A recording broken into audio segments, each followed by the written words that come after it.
Gotta do it here, bro. Gotta do it here. Window.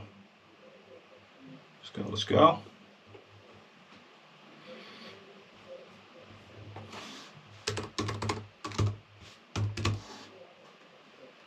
Whoa.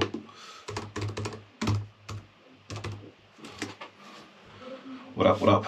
Check 1, 2. I want to check a couple of things. See what happens here.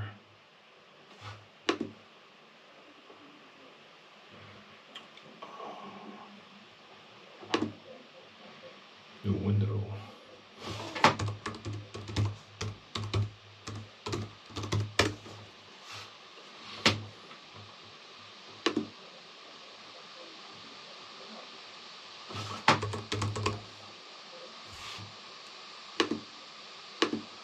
Hoping this connection will work.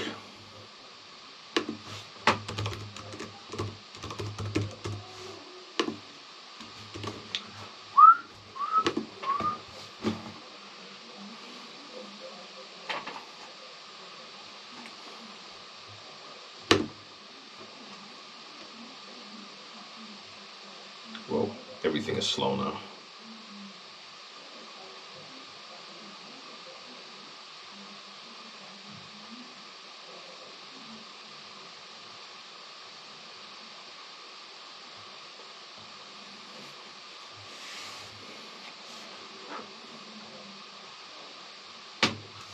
Wow, it's not opening.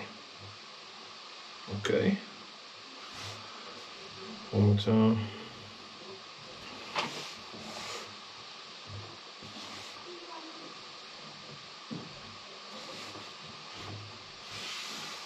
Really? Here too?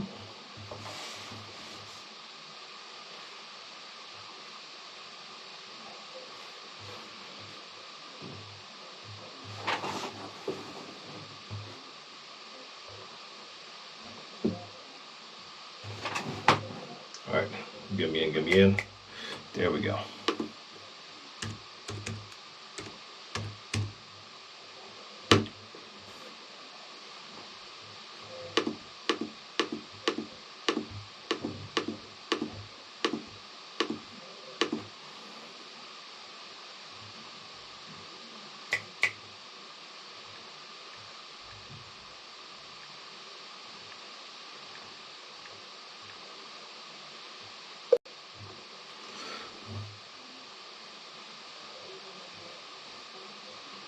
Let's see. Okay. Almost ready.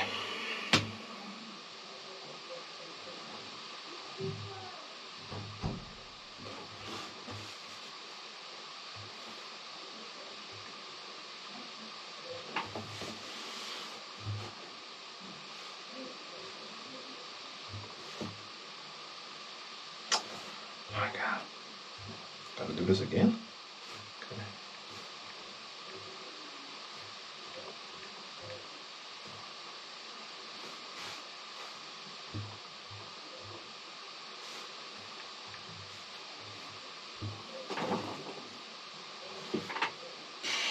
Okay, whatever, that one's not working. But since you are, I'm just gonna do you here.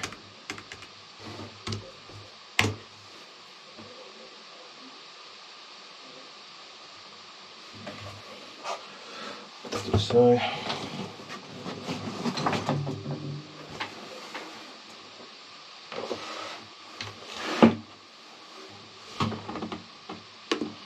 Open the browser.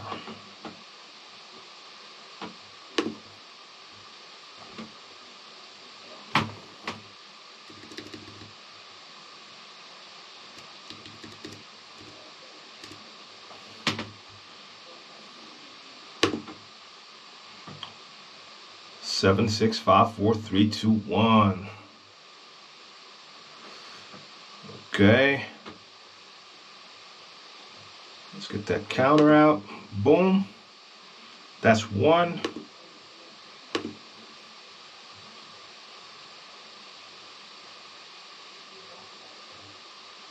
Okay. Let's see what's happening here.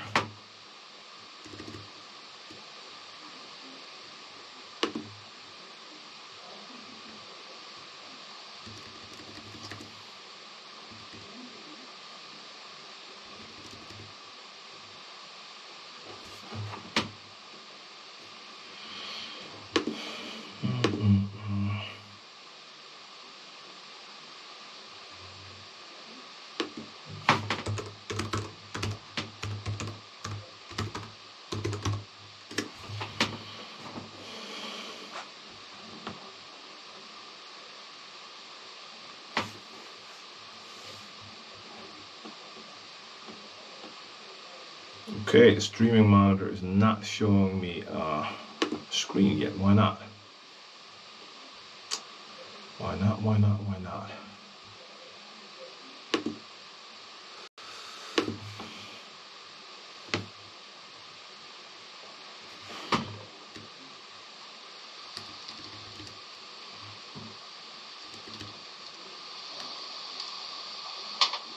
Okay, so that is audio. I see a lot of drop frames on on Twitch. How's YouTube doing?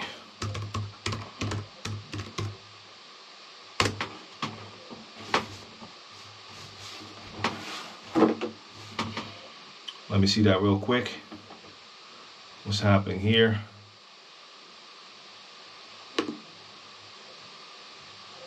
Let me see, let me see. The internet connection just looks really slow again. That is the problem.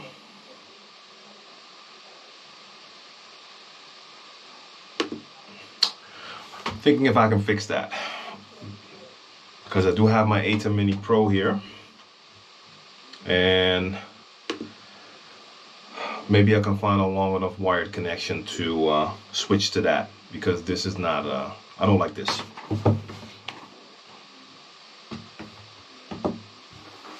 So if you're in here, give me a second. Be right back.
Nope, nope, nope. All right, that did not work. None of this is working right now.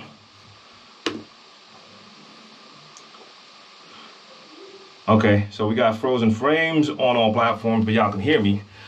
I was looking for a wired connection. So I got my ATEM Mini Pro here. I can't actually use that to get a better connection, but I need a wire for that. Don't know why my connection is this bad though on Wi-Fi now. Do I have that other? Can't find that cable. Try one more place real quick. Maybe it's in here. Kind of doubt it though.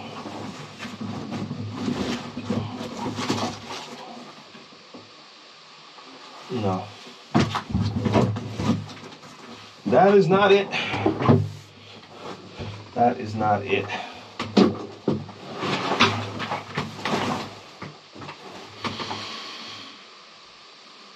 So that's the only thing I can think of right now, that it is just the Wi-Fi that's not working. No, I really don't have cables. I'm trying to think, there should be a long cable somewhere. I can connect it to the AT Mini Pro, then we won't have any of these issues. I just don't know where that is. So I mean, I can see y'all in the chat. I can, y'all tell me the sound is okay. Juris Mike, I see you. Abonke, I see you. Jay Abonke, DJ Remedy, Uncle Hip Hop, Watson Bobby, Adam Sneen, DJ Herman, Self-Explanatory, Earl, I see all of you. Morris from Kenya, I can see the chat. But we got a frozen frame. Okay, we shouldn't let that hold us back. Mario the DJ is in here as well.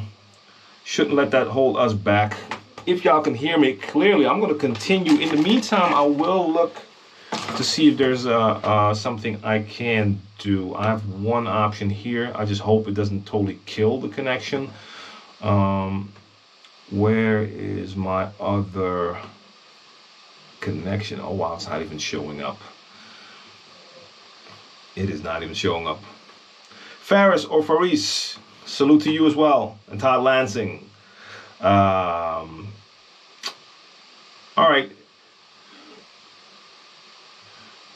So the first question here is, what DJ software will you go for, Rekordbox or Traktor Scratch Pro? If the choice is between those two, it is Rekordbox for me. First off, it's a little bit more similar to Serato. I'm kind of familiar with the way it works, more familiar than I am with Traktor. It just works with more different hardware. And yeah, that would basically be it. If the question would have been Rekordbox or Traktor or Serato, then I would have said Serato. So Watson Bobby, I'm doing okay. I actually went to the studio today, got out the house for the first time since we had that blizzard. The roads are pretty snowy still, but it was okay. And I went to the studio, worked in the studio, and I brought some stuff back. I wanted to try a couple things. I brought my Rodecaster Pro. I wanted to use that for the audio with my pod mic and the AT Mini Pro, the entire setup, and just use it in the studio. But the Wi-Fi is just, I don't know, I hardly notice it when I'm using Wi-Fi just for the phone and that type of stuff. But when you stream, you just need a lot more. I may have taken the other one to the studio as well, the longer. There's one long one here, and that's currently being used by someone in the next room on an Xbox who's gaming. That's a good one. I may have to steal my son's wired internet in a minute. Yeah, I might have to do that. We'll see. DJ Menace, thanks for the follow. So yes, it is turning into an audio podcast. It is what it is. Kit Chen, salute to you. Ted B. Jasmine Perez, what's going on? And Todd Lansing, yeah. Well, we don't have Radio Shack, but the thing is, even though there are stores in the neighborhood that do have these cables, they're not open because we're in a lockdown. So I would need to order that online. I would not get that in today. Let's see, Jasmine, what are you saying? What are you telling me here? Okay. I was in your cab a couple years ago.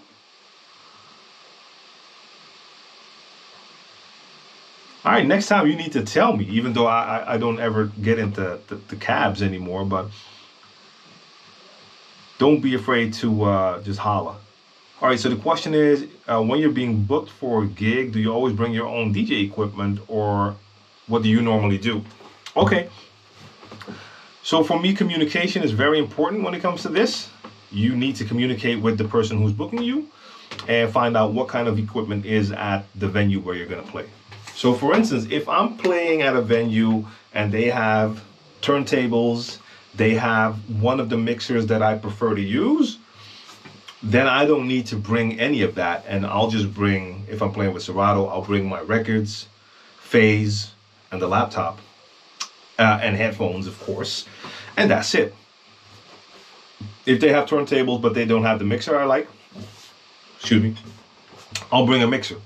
So it all depends, and you have to communicate to see if you can actually bring your equipment. So for instance, let's say you're playing with a controller, you want to play with that controller at the gig, but they have one DJ booth.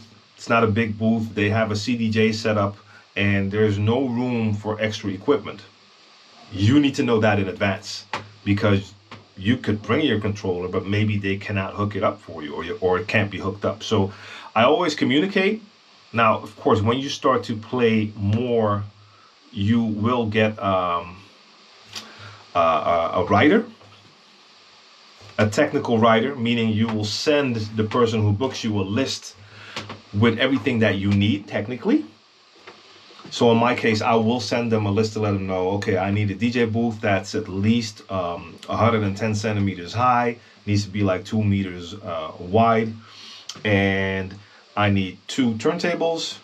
That could be SL1200s, but there's a couple of other turntables that will also be fine. And I need this mixer or that mixer, and I will always let them know, like, if the mixer is not available, I will bring my own. Simply because a lot of places will not have the mixers I use. Now they can rent those, but I'd rather have not have that happen, because they might want to discuss my fee. Like, hey, you're going to cost us more because we have to rent equipment. So if I can bring my own mixer, that's not a problem. Now, I only bring my entire setup if we're doing a gig, or if I'm doing a gig and there's no equipment there. Or for instance, let's say I'm playing with Brainpower and we're playing with the band, then we're all bringing our own equipment, like festival stages. Not even always. If they have turntables, again, I will use their turntables. But I used to bring my entire set for years and years and years. But now I just make sure to check in advance. But make sure you check correctly. Don't just ask if they have turntables. So for instance, if you play with turntables, don't just ask, do you have turntables? Because we're living in a day and age where people might tell you yes, and then you get there and they got CDJs, because a lot of people nowadays will call anything turntables just because they feel like, hey, this is what DJs use. DJs used to use turntables. We'll call this turntables. It's crazy, but that happens. All right, give me a second. I heard a door. I need to check because it's like 7:30 p.m. over here. I need to check until what time he is gaming today, because I was not here, so I did not make the arrangement. Otherwise, I'm going to steal his internet. Give me a sec.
Nope, that's not happening.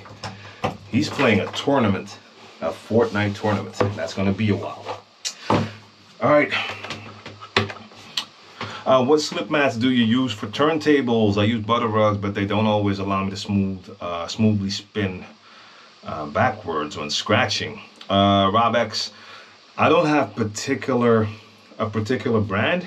There's been a couple of sets of slip mats that I use forever. Marijn, what up man? Waarschijnlijk zie je een stilstaand beeld, want the connectie is via hier zo. But my audio is working, so for whoever tuned in, I'm very aware that the video is freezing. We just decided that we're gonna do this audio style until we might get a better connection. So for a couple of years I was using some slip mats, and they were, so I don't even know what brand they were. They were label slip mats, and they were yellow. Wow, why can't I think of the name? Okay, whatever the case may be, but used those for a couple of years. I've had a pair of Technics that I used for a bunch of years. Now I've been using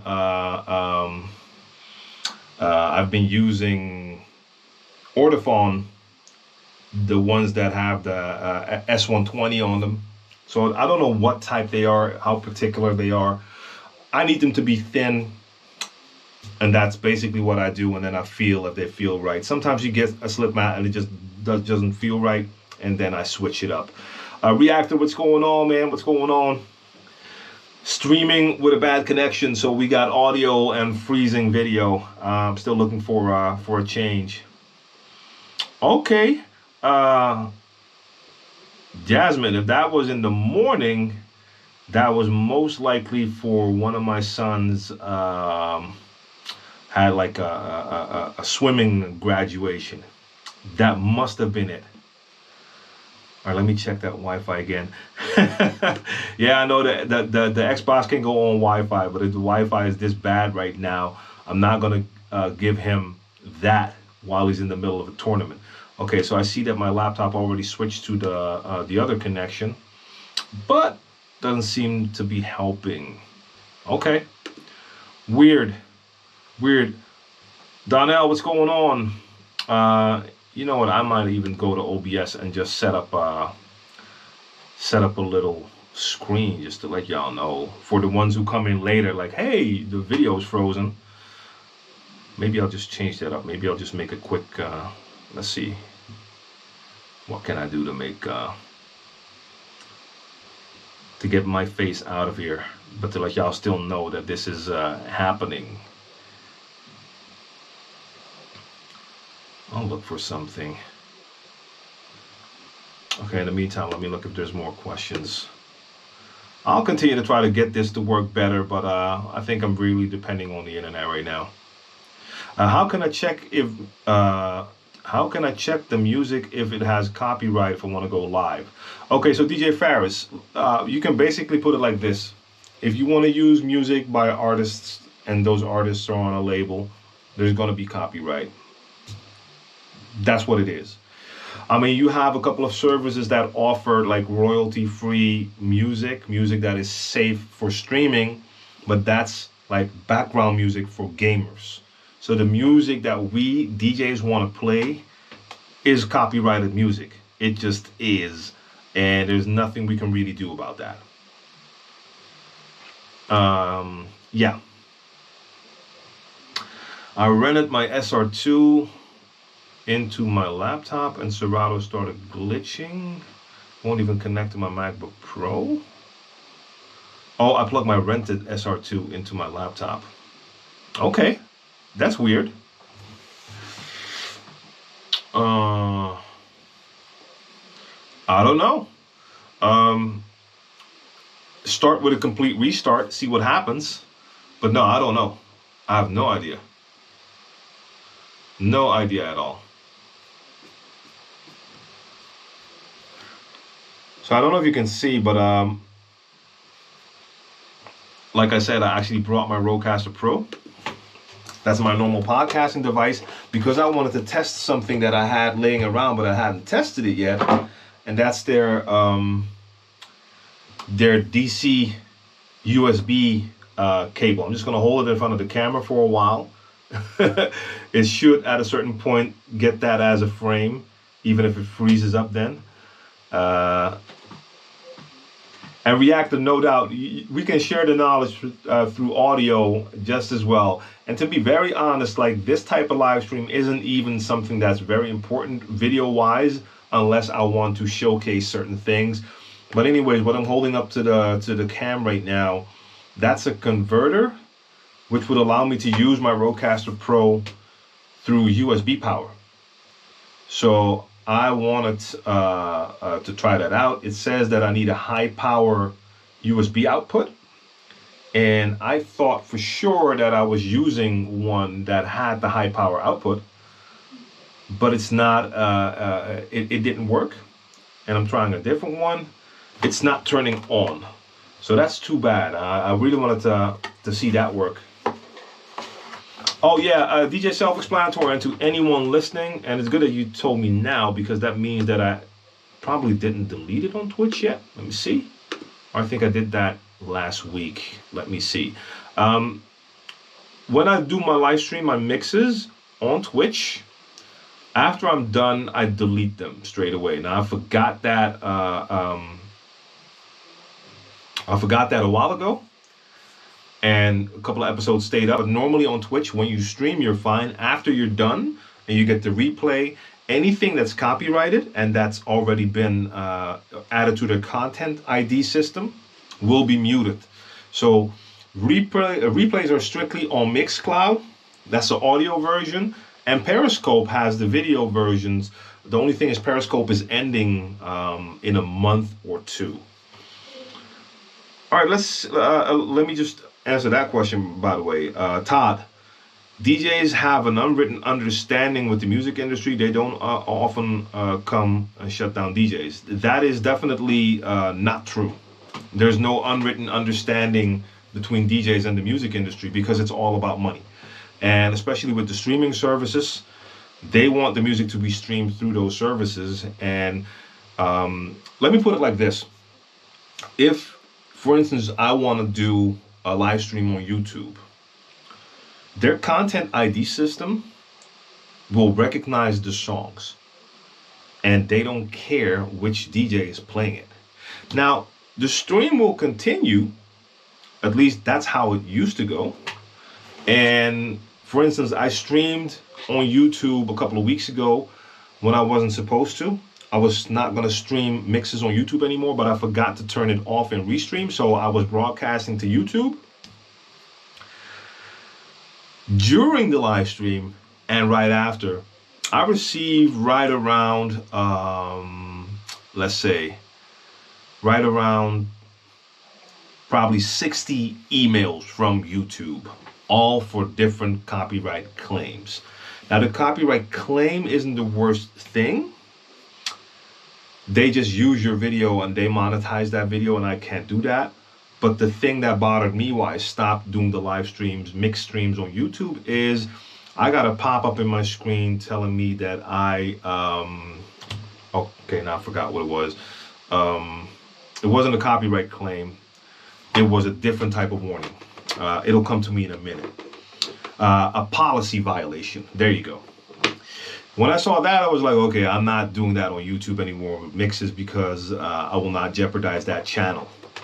But back to the point, the content ID system isn't really looking at who's doing the streaming. They'll just ID the track. So if they find it in your video, same with Facebook, if they find it, they take it off. Now, there have been a couple of cases. I've never seen one shut down other than streams. Of course, online they cut it. I'm talking gigs. Oh. No, but that's a different, that's entirely different. If you're talking about gigs, you don't deal with the copyright thing as a DJ during your gigs. At least it's different in different countries. Over here in the Netherlands, when you have a party and you DJ at that party,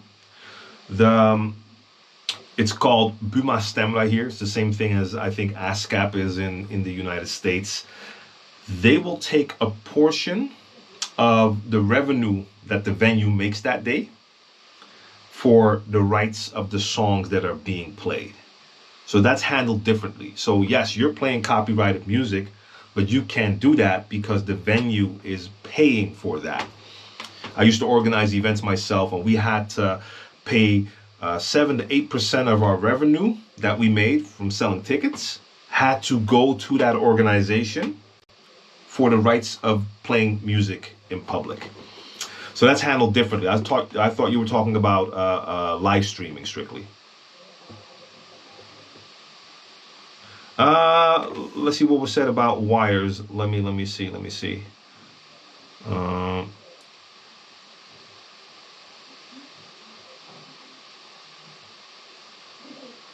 Original Fresh Prince.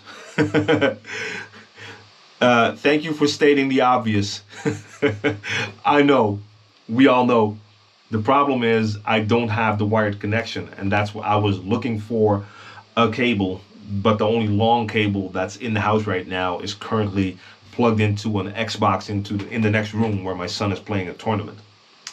So that's the issue. I'm fully aware. The Wi-Fi here, sometimes it's okay. So for instance, when I was streaming on Monday and I was streaming through the GoPro, we had a couple of glitches, but I had like a 40-minute portion that went perfectly fine. Then it dropped out, and then I played for like an hour and 12 minutes, and that also went fine. That was all on Wi-Fi, straight from the GoPro. But this is like a big building, and the Wi-Fi, we have good moments and bad moments. So I never want to stream on Wi-Fi, but on days like this, I cannot be in the studio because we have a curfew right now. I can't be out on the street after 9 o'clock. So I can't stream from the studio for this live stream, or I would have to do it from like 7 to 8 and then stop. That's in like 10 minutes. So for the moment, I have to do stuff like this at home, and then I'll run into issues like this. Now I can fix that, not now, but I want to make sure that I do have a cable here ready for a future episode. If I ever have to stream at home, I want to make sure that I can do that with cabled internet, because this just yeah, I don't like this. And it's already been said, like, I mean, we can share that knowledge just with audio. That will always work. But yeah, frozen screens aren't my preferred way to live stream. That's for sure.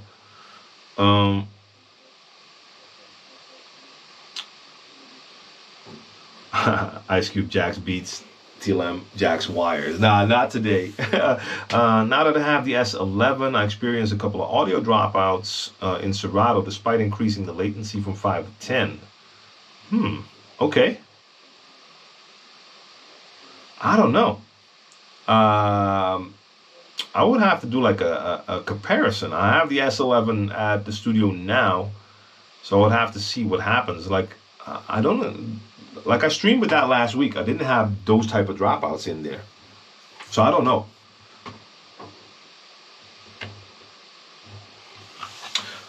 But again, I wanted to try the Rodecaster Pro with that DC to USB cable, because I hadn't tested that yet. But it's not working. It's not turning on. So I don't know why, because if I had that, I could have used I brought a pod mic and a table stand, but it's not happening, unfortunately. I'm gonna try,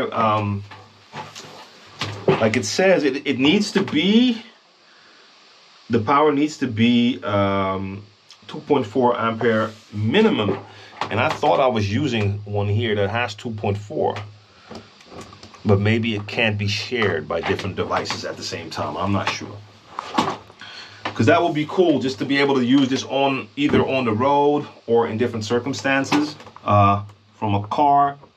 Just imagine if you want to do like a podcast from a car, and you can bring something like your Rodecaster Pro. What power was on this?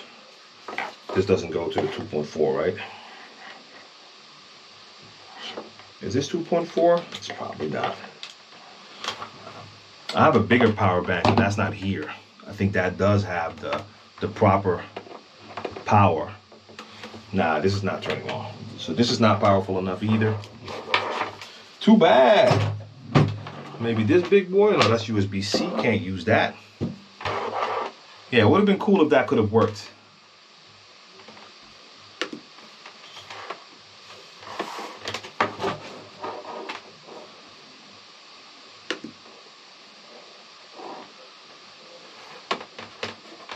Crazy thing is, OBS hasn't dropped a single frame yet. That's what it's telling me. CPU is being thoroughly used. All right, let me try this one more time with the other one. Nothing I can turn on here right now. Would have been so dope if that would have worked. I'll check their website. Maybe they have a specific output that can actually handle that. Oh well, it is what it is. Who was here on Monday, by the way? Chat? Who was here for Monday's crates with the iPad?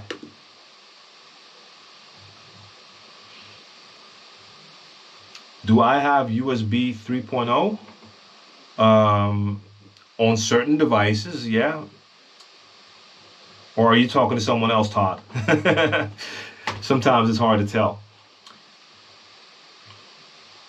Southside Mike, great to hear, yo. That's great to hear. Oh, for the peeps that are in here now, are you? Were any of you here last week when I was streaming from the GoPro, but using the GoPro's onboard microphone? If so, is there a difference? I mean, I can actually check myself, but I'm using the media mod on the GoPro, so now it actually has like a microphone built into it, a different mic. Todd, okay, so you said that, so 3.0 pushes more power. Yeah, but that's not really relevant here because I'm using this device. This is the cable. This is the cable I need. So it's not like I can get one of my own USB cables. This is the cable you use, and that goes from USB, and the other side is DC that goes into the actual Rodecaster Pro. So it's not about the cable. It's about, let's say, the power brick that you use. And I was using a power brick that actually has the 2.4 that's required. So that's why I'm not sure why it's not working. It does say minimum 2.4 ampere, but that one has that. And I have it in the proper port. That little plug has 4 ports. 2 of them are, I think, 1 ampere, and the other 2 are 2.4. So, I don't know. And I'm thinking if I have one other device, USB power device, but that's in the studio. I think that one can handle it for sure, but it's not here. Okay.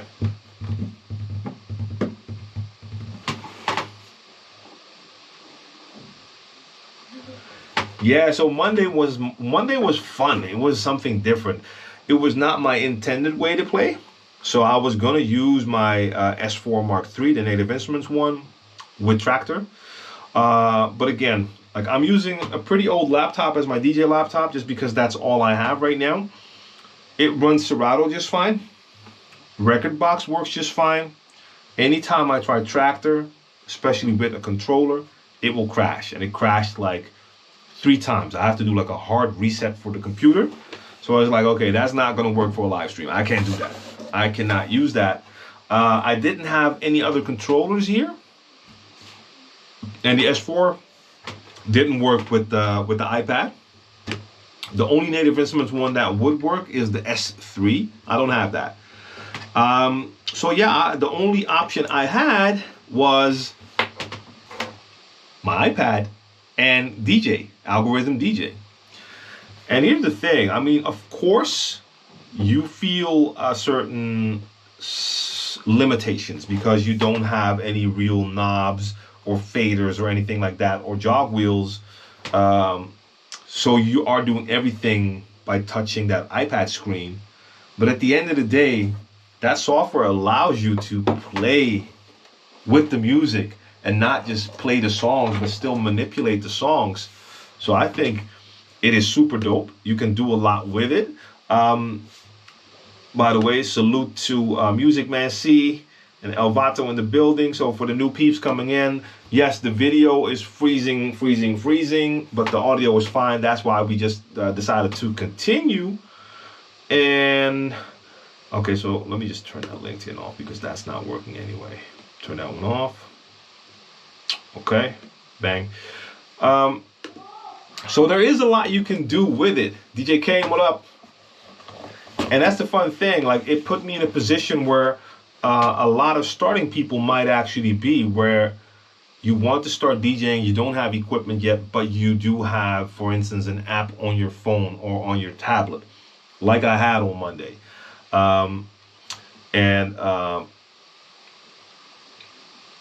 This showed me again, like, hey, you can still have a lot of fun. Now, it is different for me because I'm coming from a place of a lot of experience. I have the experience, so I know what type of things I can do. And then the challenge becomes, how much of those things can you actually do? How many of those things can you actually do with that iPad? The answer is a lot. The only thing is, you have to do it multiple times in order to become good at it and make it as smooth as it can be. But I have to say, it went pretty well. I was able to do some back spinning, some scratching, of course blending, using the neural mix feature to make some live remixes. So that was a lot of fun, and I'm working on an edit right now because I did record my iPad screen. When you guys were watching the live stream, you could just see me with the iPad. So in the clips that I'll be posting on Instagram soon, you can actually see what's happening on the screen a lot closer. So yeah, that was a lot of fun, but I did now make sure to actually bring a controller. So this one will be here from now on. I have a DDJ 400 that will work with Algorithm DJ and the iPad, but there's a couple of videos from time to time I have to use it for videos in the studio. I don't want to go back and forth with controllers the entire time. So this one also works with Algorithm DJ, even though it's a Hercules controller made for their own software, Dejuiced, and I think it also works with Virtual DJ, but it also works with Algorithm DJ, and that allows me to have even more fun. So I'm sure I'm going to do a stream one of these days where I will use Algorithm DJ on the iPad, but then with a controller. Spin Free, what's going on?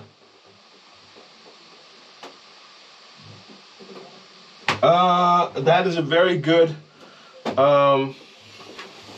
reactor. That's a good idea, because a lot of new listeners might not understand that we are dealing with the video issues. Yeah, I mean, I don't know if I can pin a comment from Restream. I know I can set a timer on Stream Elements that can be sent out to let people know that is happening. So that could be an option, just to send that out every couple of minutes to let people know. Because you are right, because a lot of people will notice that you will have that shaky shaky video.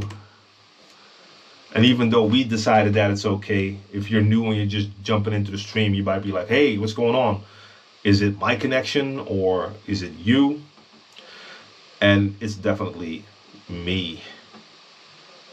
So, okay, let's switch back to that one again. So let me make that real quick, just to for the new viewers indeed. So pinning, I don't know how I can do that throughout all of the platforms, because I'm streaming to 4 or 5 platforms right now.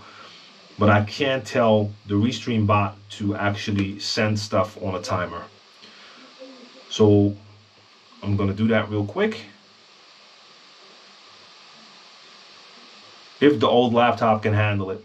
I mean, the laptop could also be an issue, that it just isn't equipped to handle even like multiple things happening, and that it's hitting my Wi-Fi. I don't know.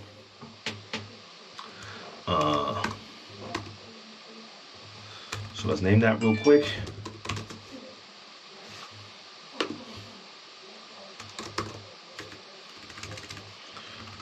And then I'll get back to your questions.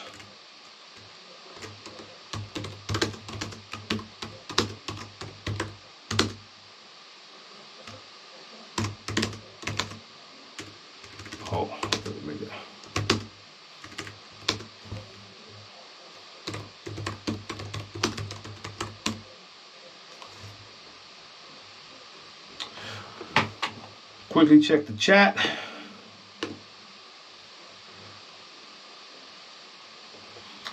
Eve, is it Eve? So Eve, I don't know if you were here on Monday. 2 days ago, I did a live stream using Algorithm DJ, and I was using Neural Mix. Is it the future of DJing? No. I mean, it's a very nice feature.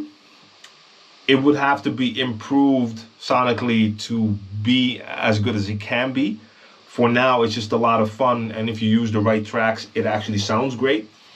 If the frequencies in the mix of the song aren't divided enough, then when you use Neural Mix and you take out the vocal, it doesn't just take out the vocal, but it takes out a lot of frequencies from the melody, from the harmonics as well.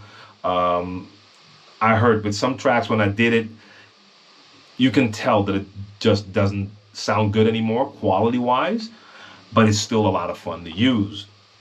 With other tracks, it was pretty clean, and then it's even better. Then it becomes even more fun to use it. But it's just a nice feature. It's not something that you want to use every time you mix a song or use a song. So calling that the future, I mean, there's going to be certain people who will take the time to really plan out a set and maybe use elements from one song, combine it with others, then take that out, bring in elements from a new song, like really make a sonic masterpiece of that. That's cool. But if I'm mixing normally and I'm playing freestyle, reacting to the crowd, I'm not playing a prepared set. So on the fly, I have to decide which songs I want to use Neural Mix. Now in this case, I used it for a lot of songs that I didn't have the instrumentals for. And then with one turn of the button of the knob, you can take the vocal out. And of course, that's a great option to do your blend, make the blend a little bit longer, then do some hosting, and then you bring the vocal back in. So it is a nice tool, but it's not like, I don't consider that to be like the future of DJing, but it is a very nice addition, a nice thing that we can now also do.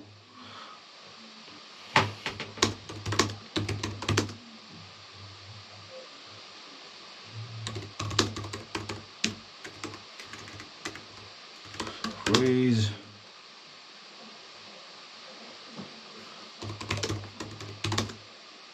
Whoa, I'm mistyping here.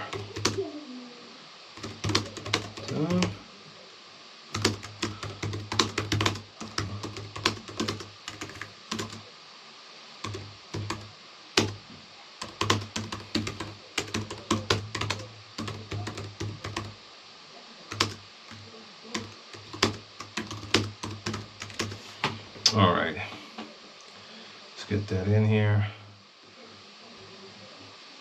See if that works. Cool.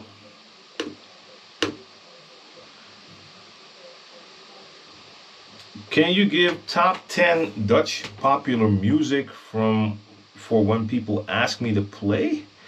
No, not really. Not really. Honestly, because I hardly pay attention to that. I mean, for my scene, there are a lot of Dutch like hip hop / R&B artists out right now that do get a lot of play in the clubs, but that's just one element of Dutch music. I don't play it a lot now. Since the last year, we didn't have any gigs, so I haven't paid it much attention at all. So that would be really hard for me to just give you off the top right now. I don't play it enough to name that. And then again, what type of genres are we talking about? Because outside of Dutch hip hop, I have no idea. I mean, I know Dutch house DJ, but I don't know their music.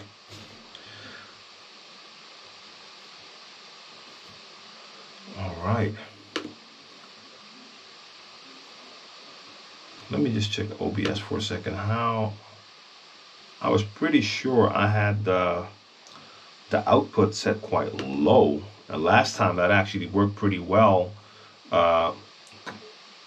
Last time it started out with a lot of buggy connections, and then I lowered the bit rate quite a lot, and that actually worked really well.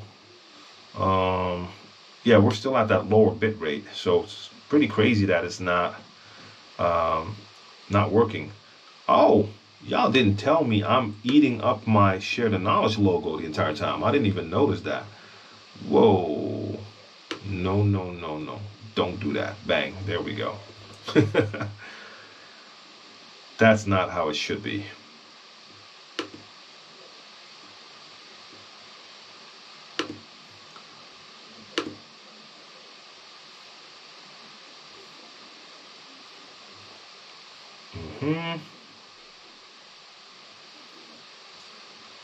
All right, nothing else happening here.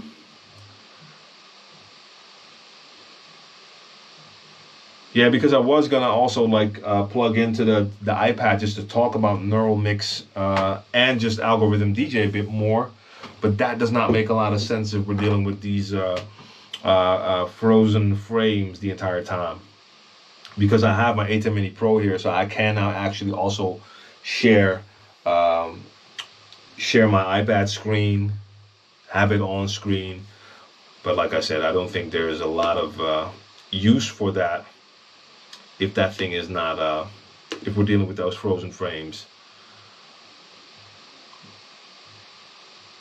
Let's see anything else happening here.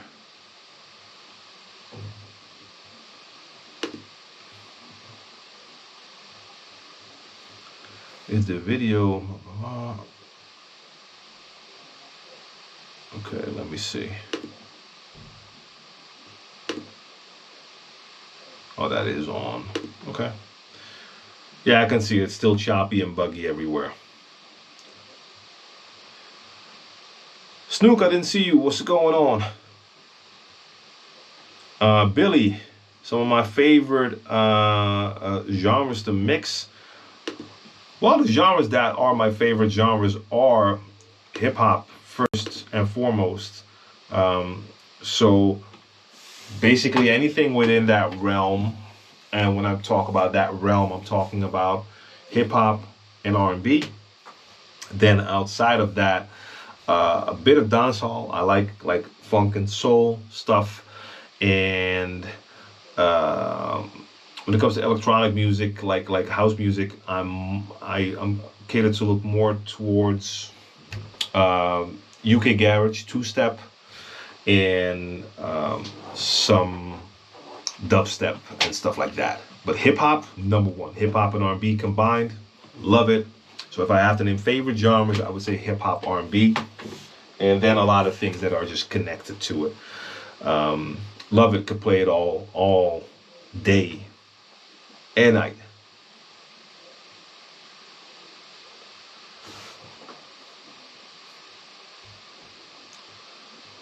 Right, did anything change here? See, the laptop keeps switching from the 2.4 to the 5G connection, but it's not making any difference in the broadcast as far as I can tell. I'm still seeing a lot of freezes. So am I missing anything else that could help? I don't think so.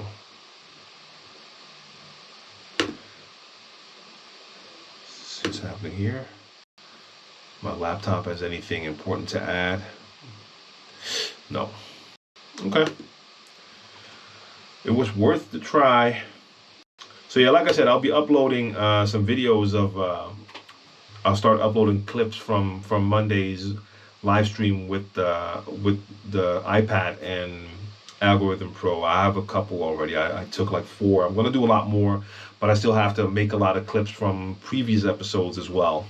Also for BeatSource, I did the BeatSource link edition 2 weeks ago, and I have to make sure to send them a lot of clips so they can use those, because it clearly shows how to use BeatSource link, even though the clips I'm using now from Monday's mix also all have BeatSource link in there. So for those of you who are not familiar with BeatSource link, BeatSource is an online music store. They sell music. So it's a legal digital download store where you buy music. but they also have a service called BeatSource Link. And if you have a BeatSource Link subscription, those start at like $10. But I would definitely take one tier up because the audio quality gets better. That's like $20 a month. If you have BeatSource Link, then you can use all of the music that's on BeatSource, and they have a lot of music in your DJ software. So the same way that you can use Tidal and SoundCloud in some DJ software, and how you could use Spotify in the past, but they stopped, BeatSource does the same thing with BeatSource Link. So I didn't have crates in my iPad, and on Monday I had to play with my iPad. So I did put a couple of folders from my laptop on an SD card, and I put that into the iPad. But I ended up playing at least 95% from BeatSource Link. It just made it so much easier. It's integrated. I have a bunch of playlists that I made, that I saved to my library, and that really worked out. Bit rate at 6500 on OBS. Dynamic DJ, that does not sound like a good idea. My Wi-Fi is already killing me. If I go with a higher bit rate, that's not gonna work right now. I actually had to lower it last time to make sure that the connection stayed okay. So normally I'm at 4500. That works really well. And last time when I was streaming from the GoPro last week, I lowered that from 45 to I think 25 or 2000. And that worked well. Today is not working. Snook, I go live. If you're talking about mixing, I'm live every Monday with my show called Crates. So every Monday, starting at 8 p.m. Central European time, my time, every Monday at 8. Then I have this live stream Q&A show every Wednesday, and I'm here every Sunday, but that's not a mix show either. That's just me in the studio working on whatever I'm working on. So it could be edits, could be making beats, you name it, and I just share my screen. And every 2 weeks, I also stream on a Friday with a show called Certified Bangers. So every Monday, that is your best bet. You can always catch me then. And twice a month, you can also then find me on a Friday. And I have a schedule that I post whenever I end my stream. And next Friday, so not this week, but next week on Friday, I'll be streaming my Certified Bangers again. So Billy McManus, yes, BeatSource. BeatSource is an online music store, and it's basically a collaboration between Beatport. Beatport is the biggest online music store for house music.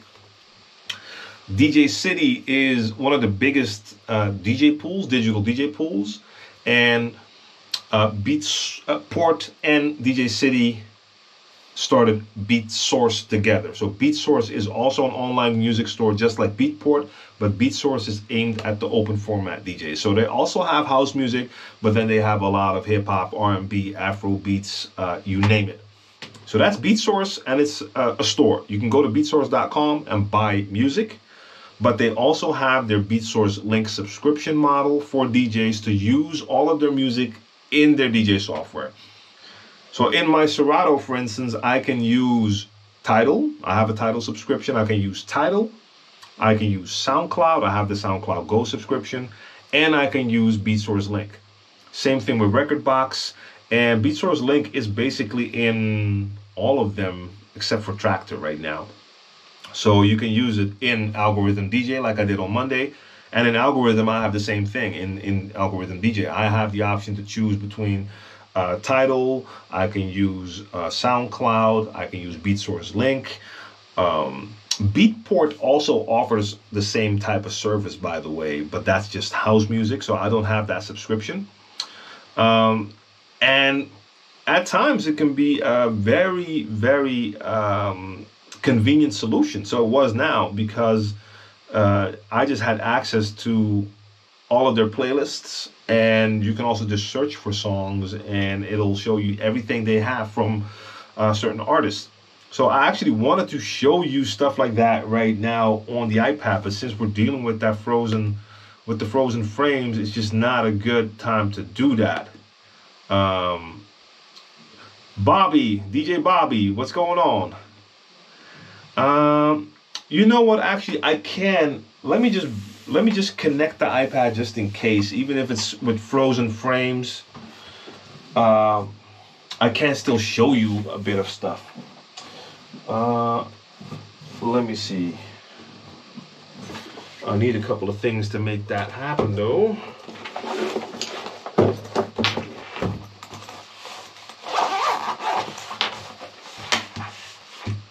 Snook, I've used Franchise Record Pool in the past. I haven't used it in years, and what I heard from a user during one of the live streams a couple of weeks ago is that they're actually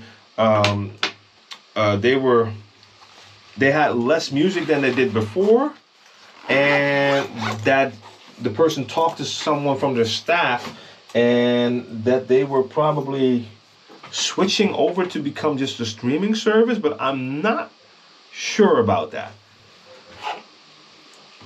The only thing I know is that a lot of these record pools aren't 100% legal if you compare it to, for instance, DJ City, where everything is done with the labels. Same thing with BeatSource. They have like the deals with all of the labels. A streaming tutorial right now, I don't have it, but I want to make a bunch of videos showing you, and that's exactly why I'm trying a live stream on all sorts of different setups. So I'm using the GoPro to film right now. I'm not streaming from the GoPro, but I did 2 streams where I was streaming straight from the GoPro. So on Monday, my mix stream was on the GoPro, and I did one on, I think the one on Sunday was also from the GoPro. Sometimes it's just that. Sometimes it's gonna be with like a built-in webcam on the laptop. I did that a couple of days ago as well.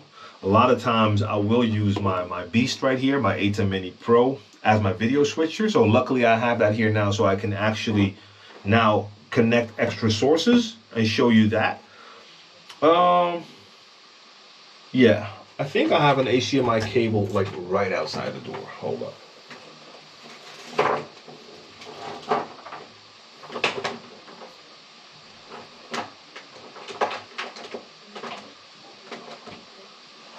Let's leave.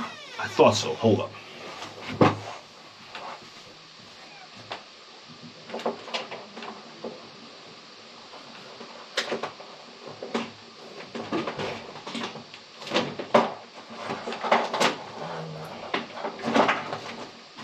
Nope. I was pretty sure I had one here though.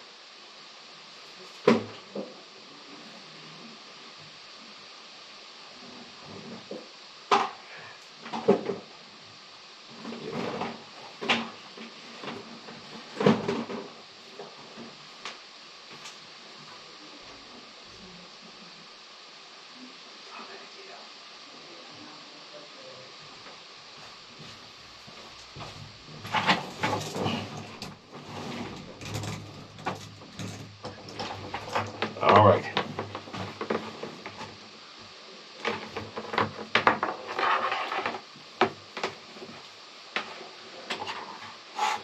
Yeah, Billy, I agree. So that's the thing with BeatSource now. They have everything set up the right way. Same thing with, for instance, a service like Mixcloud. That's why I want to push Mixcloud so hard for the mixing streams I do.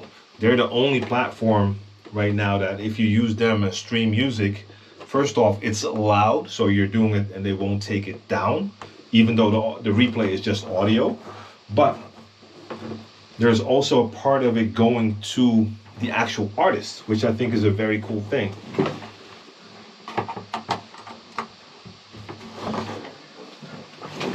Okay, so let's do a quick check. Let me open my OBS for a sec to see, because I have DJ still open here on my iPad. I think there's one thing I need to do in the settings to make sure that we can see it. Like normally it doesn't share the screen. Where was that?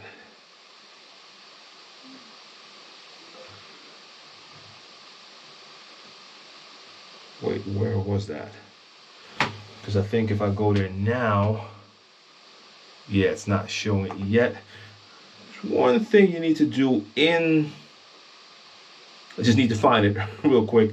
Inside Algorithm DJ, there was one thing I need to initiate in order for it to share the screen. I did that yesterday. Was it this one? No, that's not it. No, that's not it. That's not it. That's just a visualizer. That's not what we're looking for right now.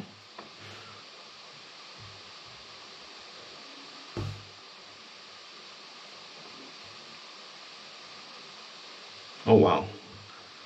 Sorry, guys. It takes me a sec. Just want to make sure. If I don't enable that, oh, there it is. It was right in front of me. Mirror app screen. That's the one I needed. Just a classic. Can I get this out of the system again?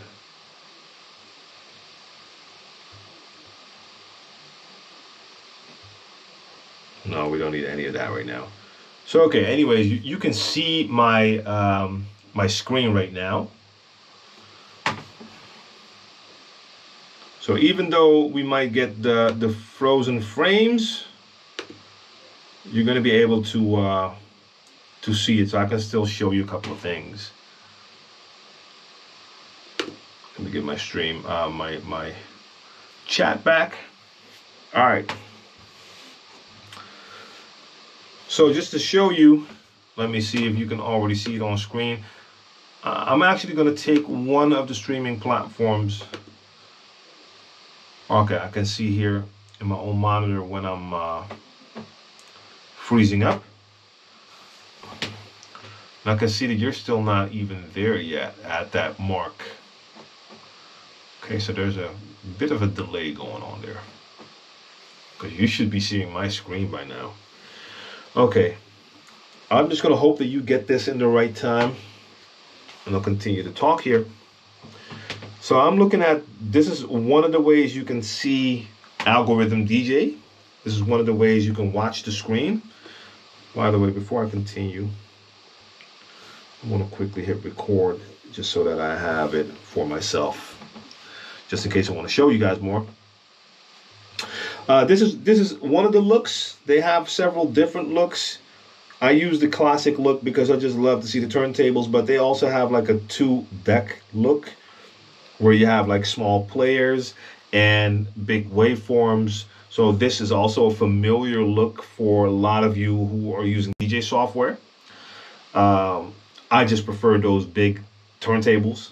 To me, that look alone is just a vibe on its own. Then they have totally different features as well, like a looper, where you can just trigger a bunch of loops and combine them to make beats. And I haven't even really used that from them. I know similar software from different companies, not DJ companies, but that's a thing. Auto mix, I've never used that before. Then they have one deck. That is also a thing. And when you're using one deck, you can actually already see neural mix on the left side where you see vocal, harmonic, and drums. So that already shows you what you can do within neural mix.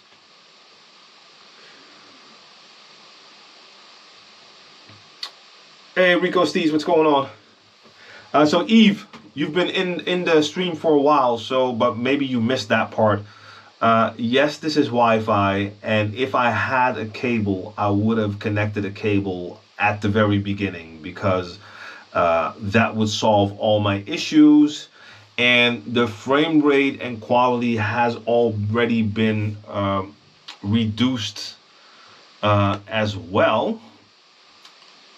or at least the bit rate. Let me see what else I can do here. Hold up. I'm gonna try to get some more stuff down even more if I can. It's not much I can change here though. Can I see this? Balanced, no.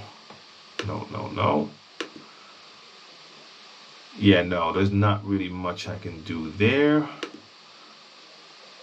Nothing I can change there either.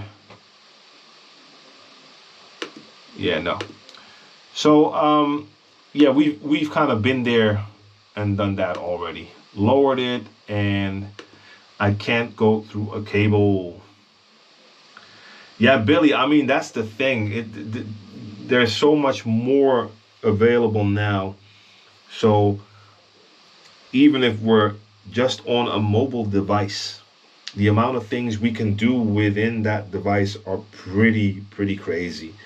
They also have a 4-deck feature. Now currently I only have songs in 2 decks, but I could actually just go in here and add more songs, like no problem. So you could have 4 songs loaded in here. Pretty crazy. I haven't ever used this one yet, so let me see. I should be able to add a mixer. Yeah, there you go. So then you have 4 decks with actual faders and everything, and right in the middle where it says on every channel you see vocals, harmonics, and drums, and this N sign, I can touch that and I can choose to use neural mix or just to use this as a normal EQ, and then the knobs are just high, mid, and low. In my case it was still set to neural mix. All right, but I've never played with the 4 decks like this. It's just an option you have, and then you can also DJ with videos in Algorithm DJ, and I've actually done that.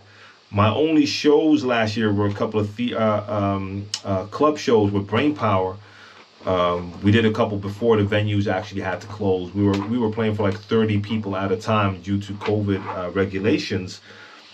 And we were playing songs, and I would use, for every song that had like a video, I would play the video, but I edited the videos so that they weren't vocal versions, but you saw the video and only heard the instrumental, so we could perform the tracks live. But I played those tracks from this iPad using Algorithm DJ and just loading those into the video mixer that they have. So there's so much you can do in here, but again, I use classic. This is my jam right here. This is how I prefer to play. If you see it like this, you're only looking at 2 decks. So of course, we need to add the mixer section in the middle. You could also, instead of the mixer section in the middle, see your waveforms in the middle. So that's also an option, to have them play and see them. Or you have the option to use your middle for loops that will play in sync with that you can play in sync with the song you're playing, or actually use sound effects, and you can launch jump to a bunch of different ones in there.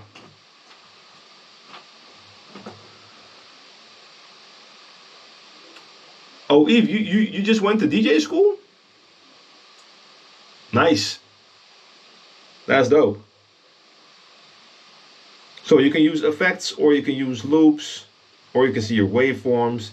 But if I have this open, and I normally do, I have this set to the mixer section. So then you see your mixer section in the middle of the decks, which makes it look like an actual controller.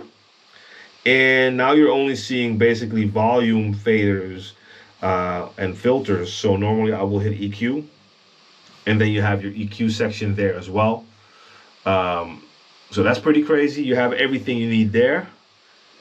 But then on top of that, since they added their neural mix feature, I can choose to use either the EQ, or I can tap EQ, neural mix, and now the knobs again aren't EQ, but they're neural mix. So I can take out the drums, take out the harmonics, or take out the vocals. And what I did on Monday during the mix, with a lot of tracks, if I didn't have the instrumental, I would just get the new track ready and I would just take the vocal out, and then you're playing an instrumental. And even though it doesn't sound perfect, you can hear that something is happening to the song. It's good enough to use. So that's a great thing to do. And a lot of times what I would do when I would mix that instrumental in, when I mix it in, I would take the drums and harmonics out of the other track that was playing. So then that turns into sort of an a cappella. And so your blend becomes cleaner, but it also kind of sounds like a little bit of a remix. Super dope. Super dope. So let me reset those. So what I was talking about when it comes to Beat Source Link and the other options, currently I have a track by Talib Kweli loaded, and in the left top and right top you can see that there is a little bit of an artwork. The artwork is also in the vinyl, which I think is pretty sweet, but in the upper corners you see the artwork as well, but in the middle of the artwork you see a B, and that's the Beat Source Link logo actually.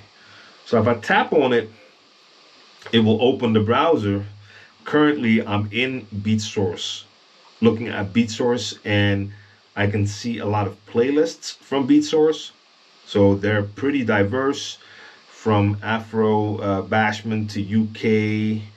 You got some R&B essentials, some rap essentials. You got club, primetime, in this case hip hop. They have different ones there.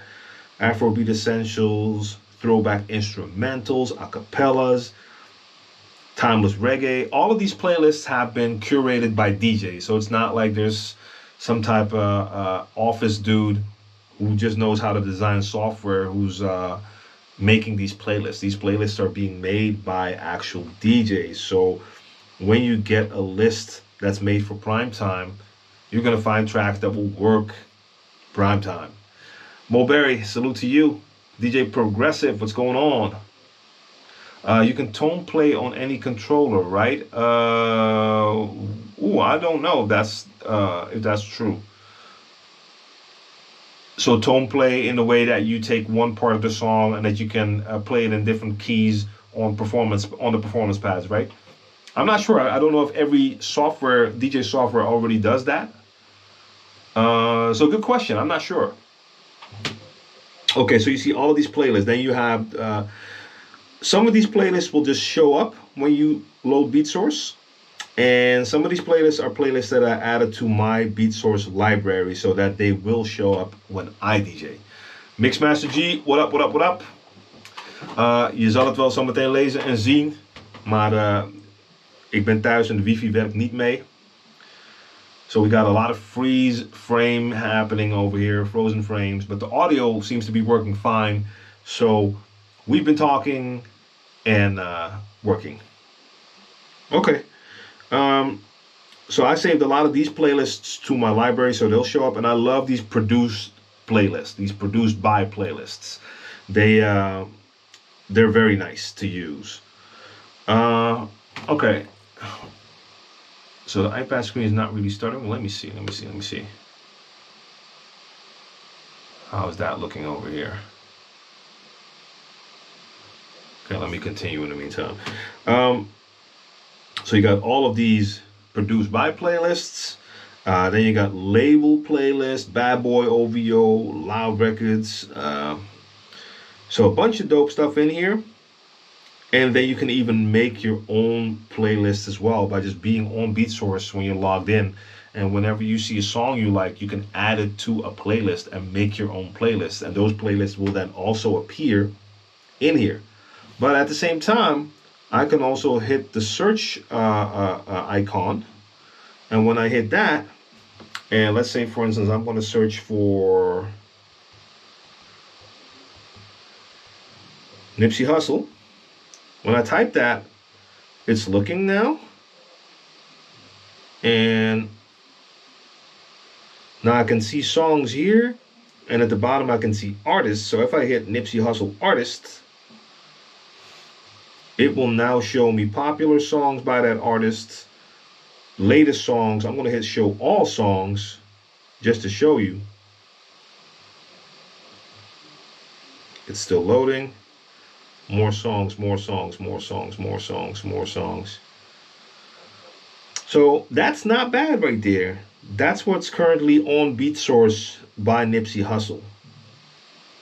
None of this is on my iPad. I don't have any of these songs on my iPad. So this is all coming from BeatSource. So I really like that.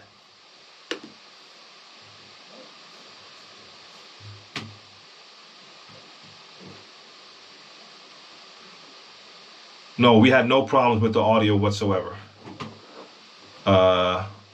That's what I've been told the entire stream. Like the video, we know. But DJ Born, what up? Salute to you. But the audio has been fine for everyone up until now. That's the reason why I'm actually still streaming. Six, what up? Salute. Welcome to the Frozen stream where we're doing audio. So yeah, you have a lot of stuff here. But that's just BeatSource. Oh yeah, and at the top right here, you have my offline locker. I currently don't have songs in there, but I have a subscription to BeatSource that allows me to store tracks offline as well. With one subscription, you get 50 tracks offline. I have the top subscription, then you get 100 tracks that you can store offline. So if you ever want to go out and actually do a gig and you have certain tracks that you need to be there at all times, you can save them offline. But that's just BeatSource. I can also hit this, and these are all the different sources I can choose from to play in Algorithm DJ. So I can go to my library. If I have music on this iPad, it will show there. And I can also go to Apple Music, Tidal, SoundCloud, Beatport. I don't have the Beatport subscription, so that wouldn't work. Spotify used to work, but it's not working anymore. Videos, and then with files, I can even take files that I have in different types of folders. So for instance, on Monday, I had an SD card plugged into the iPad. And if I go to files, I could then go to that actual SD card and import folders from that SD card. So you have so many options to choose from. Now, of course, you need a Tidal subscription to use Tidal. You need SoundCloud Gold to use SoundCloud in the DJ software. But if you have any of those subscriptions, that will work. And yeah, that was working really well for me using BeatSource. Had a lot of fun doing that. It works easy. It works fast. Just access to a lot of songs. Like I said, I love the fact that you have the artwork on top. That just makes it even more flavorful. So when you're loading in new tracks, that you immediately see that that artwork in there. Also, when you're looking here, you're already seeing that artwork. Just really like the way that looks. To see that on the vinyl, yeah, man, love that look. And Mixmaster G says the DJ conversion utility streaming will support BeatSource. If you want to know more about that, you need to contact Mixmaster G.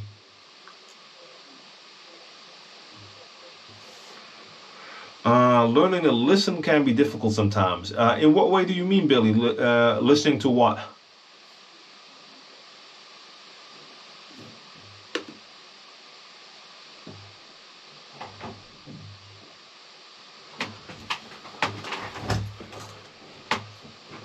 Klaar. Je bent niet klaar? Okay. Too bad. I heard my son come out of his room. So I just asked him, like, are y'all done already? He's like, no, they're doing insanely well. So I won't be able to get his cabled connection now. But anyways, I'm ordering an extra cable just in case I want to stream here, and I have my A10 Mini Pro here that I can stream using the cabled internet, because yeah, the Wi-Fi has let me down here too many times, and I hate depending on that. But today it is what it is. I didn't have any other options. I actually thought there was another long Ethernet cable here, but it's not. So I must have taken that to the studio as well. Kaden, get out of the stream, bro. Focus on the games. Otherwise, I'm going to come and take your cabled internet, and you're going to have to do the tournament on Wi-Fi, bro. I don't think you want to do the tournament on Wi-Fi right now, especially since you guys were doing great. So, salute to y'all, Team Craven, but no.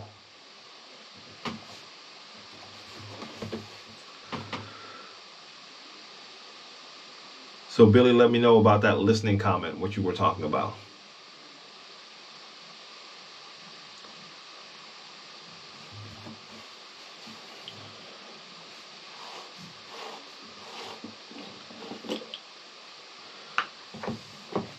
And is there anything else I wanted to show you guys from DJ? I'm thinking for a sec. Oh yeah, one thing, which is a controversial topic for many, and that is sync. When I was streaming on Monday, I used sync a whole bunch of times. Yes. When you're playing on an iPad, and the iPad is the only way to control the music, beat matching is not a thing you want to spend time to focus on, because there is a pitch control, but nudging the vinyl does not work. So you have to then use the little plus and minus that you have to nudge it or hold it back. Of course, you can get the hang of it and get that to work. But with all the other things I have to focus on using that DJ software to play songs during a live stream, I'm not going to spend like a minute or maybe two to get that beat matching right by doing it manually. So anytime I would load a new song, so for instance, I loaded that Pete Rock Seal Smooth track in here now. That's 95. The other one is 96. Now, I could just pitch it up to 96 and get it close enough. But in my case, most of the times I would just hit sync real quick twice. So sync once and then let it go again, so I have full control again. But now it's at that 96. So yeah.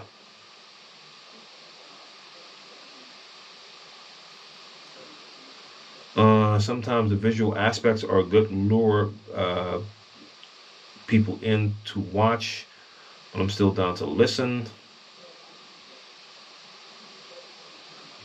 Yeah, Mixmaster G, you are really, really into the two-finger scratching, bro. You kept on asking me during the stream, and I even did it for a second. You know what it is?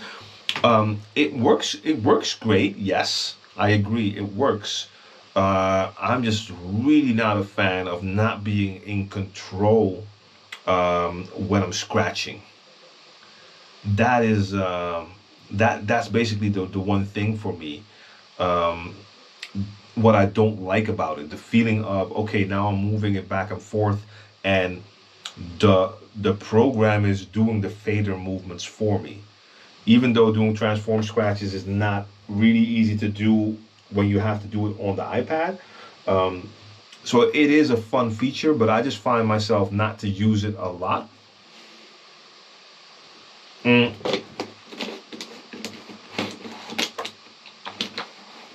Chris Bacon, for sure. This was like a perfect example of when sync is incredible. Now, of course, it's not going to get everything right, but it gets you in the right direction. Jay Torres, I don't have it yet. That should be finished within the next 2 months. So as soon as I have something close to finished, I will actually announce a pre-sale at a dope price, like a crazy discount, a pre-sale. but that will only come when I'm close to finish the entire course. But yes, that is coming, 100%.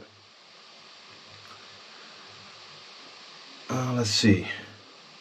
I connected this here. Let me quickly check something. Is that one still working? Yes.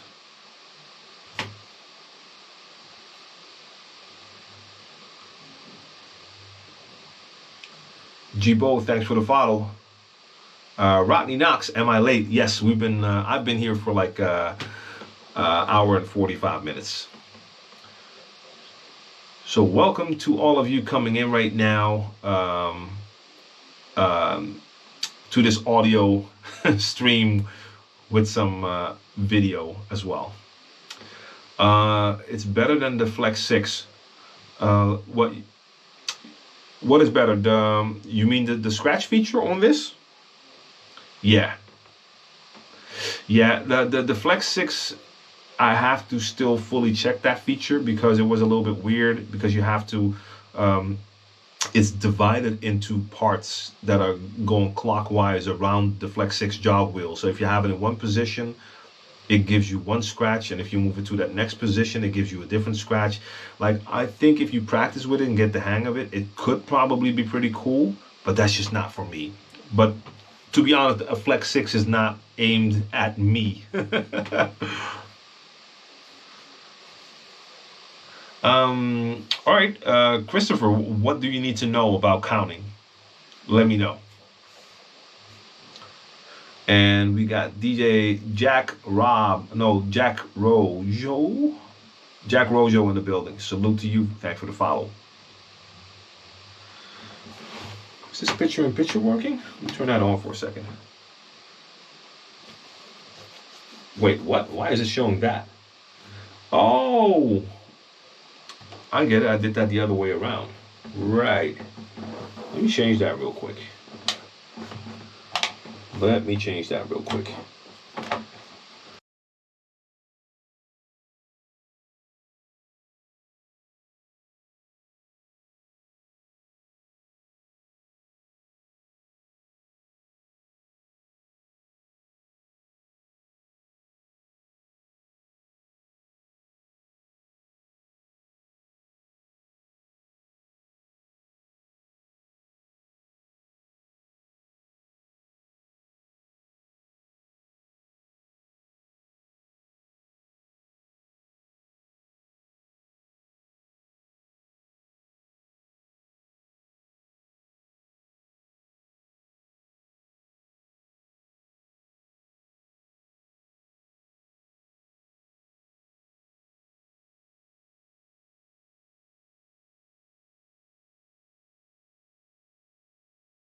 here. There we go.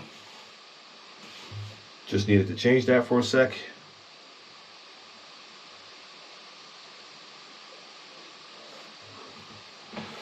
What is happening there?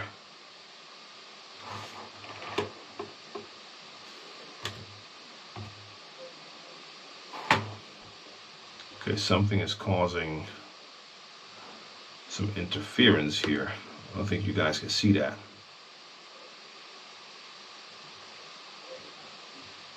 Oh wow, that's pretty high. Can y'all hear that? Let me quickly check if y'all can hear that too.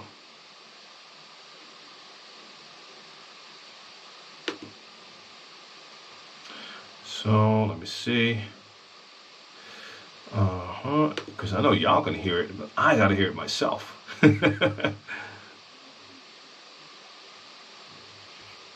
What are you set to?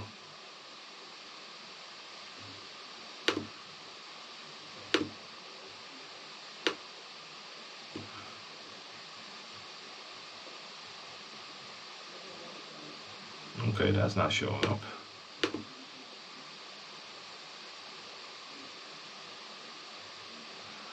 Okay, so you should be able to hear me again now, right?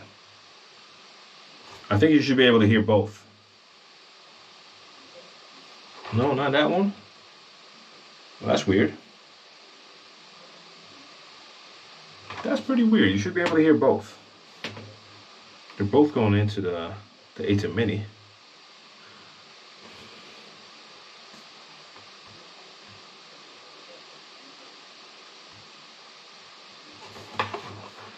Oh, really? Okay. My iPad is playing with me. Why?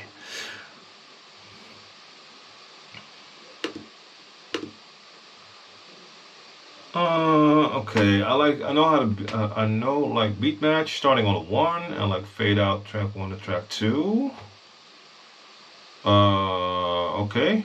Give me more info, Christopher. I need more info.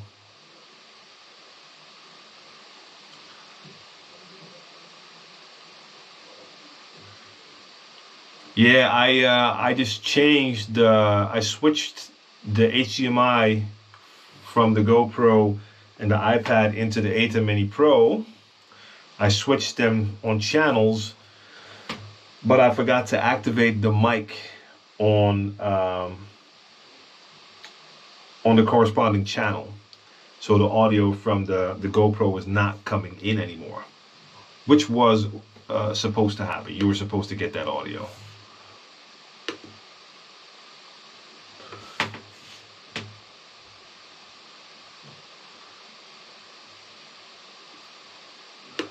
But I want to know what Christopher is talking about when it comes to the beat matching question, because that's not clear to me yet.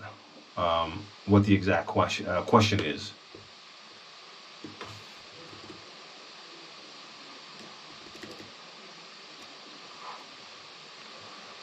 All these headphones are not getting any of the audio. That's weird.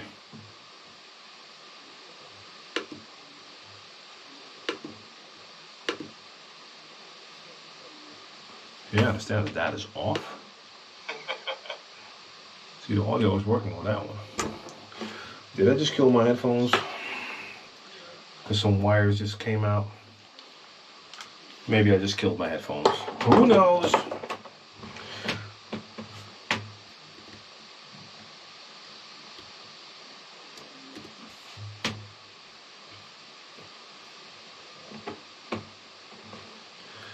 And Dylan, when it comes to organizing crates, that's a difficult question. I mean, there's so many. Yeah, see, there's a hiss in the background now, right? I gotta fix that first. That happened as soon as I switched to channels. That wasn't there before.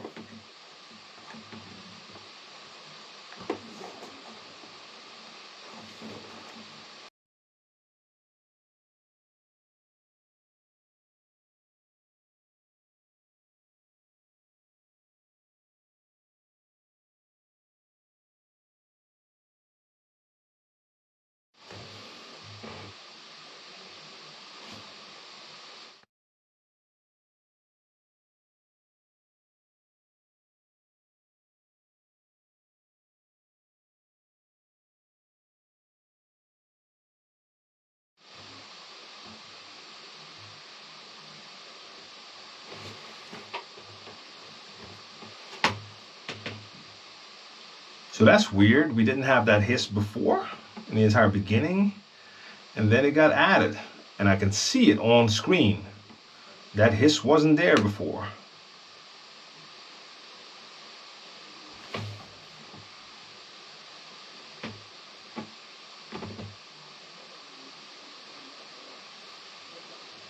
That's weird. That's new.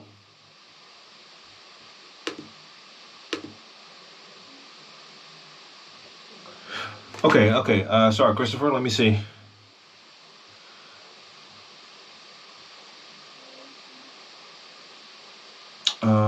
Doing okay with counting beat matching, but I don't really know where to start mixing, more specific when it comes to tracks with BPM difference.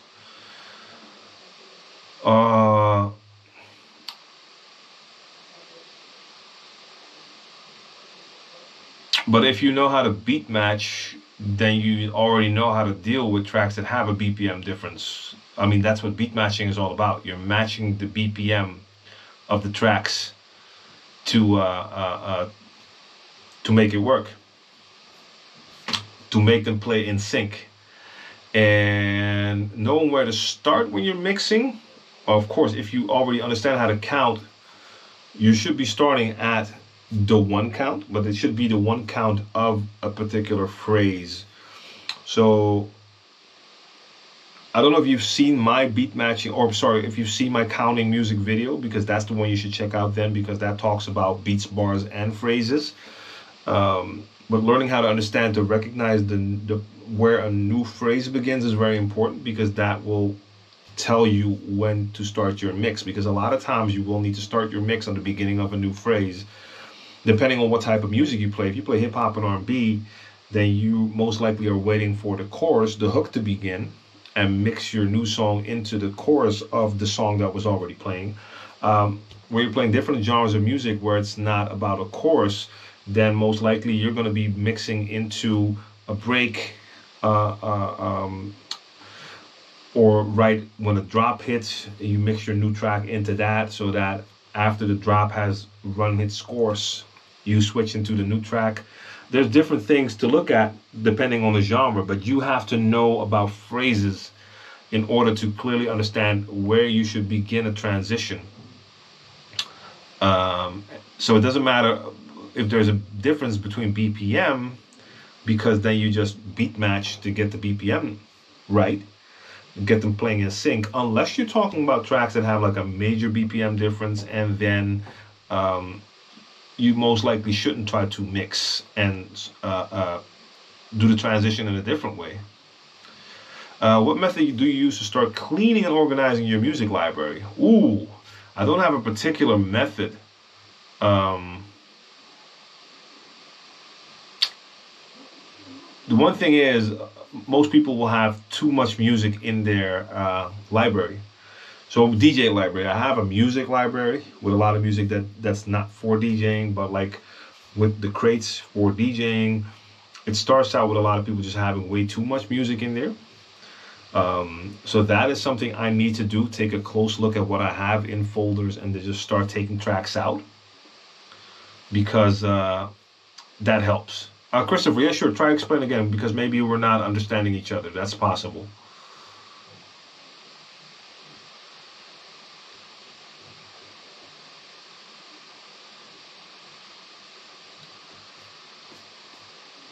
Yeah, I wonder what actually happened with something happened where that hiss all of a sudden came from, because we didn't have that before. Or let me check, is that hiss really just the microphone catching my laptop? Let me see if I move that cam away, if it becomes less.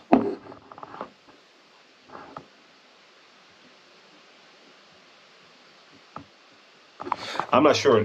The hiss could be just the sound from the laptop, because it's working like crazy to keep this all running. So maybe that's it.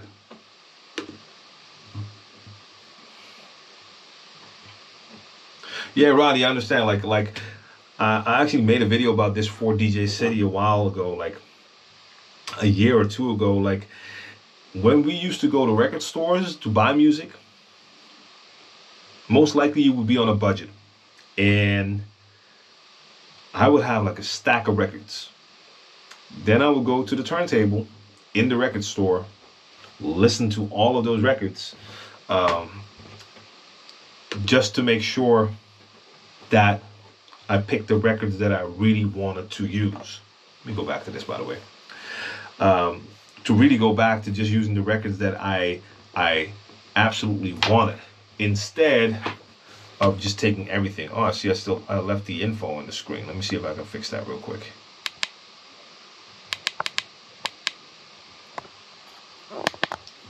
There you go. So that was what you would do. You would take your time, check out all of the new releases in the record store, and only take the ones that either were just records that were so good you wanted them, or records that were like dope to play in your sets. And a lot of the stuff would go back. Now with digital DJ pools, a lot of times people might not even have enough time to listen to everything. And whenever they see an artist they know or like, they're like, okay, let me take that, download the clean, dirty version, instrumental, everything. If there's an intro version, take that as well. Listen to a song briefly, and even if you kind of like it, you're going to download it. So what happens then is that you end up with like so much music, and there's going to be a bunch of music in there that you really aren't going to play a lot or at all. Yeah, Reactor, I think it's the laptop is making a lot of noise. I'm pretty sure that's it. The laptop is here. The GoPro is next to it, and that microphone is here. I think it's actually catching the laptop fan.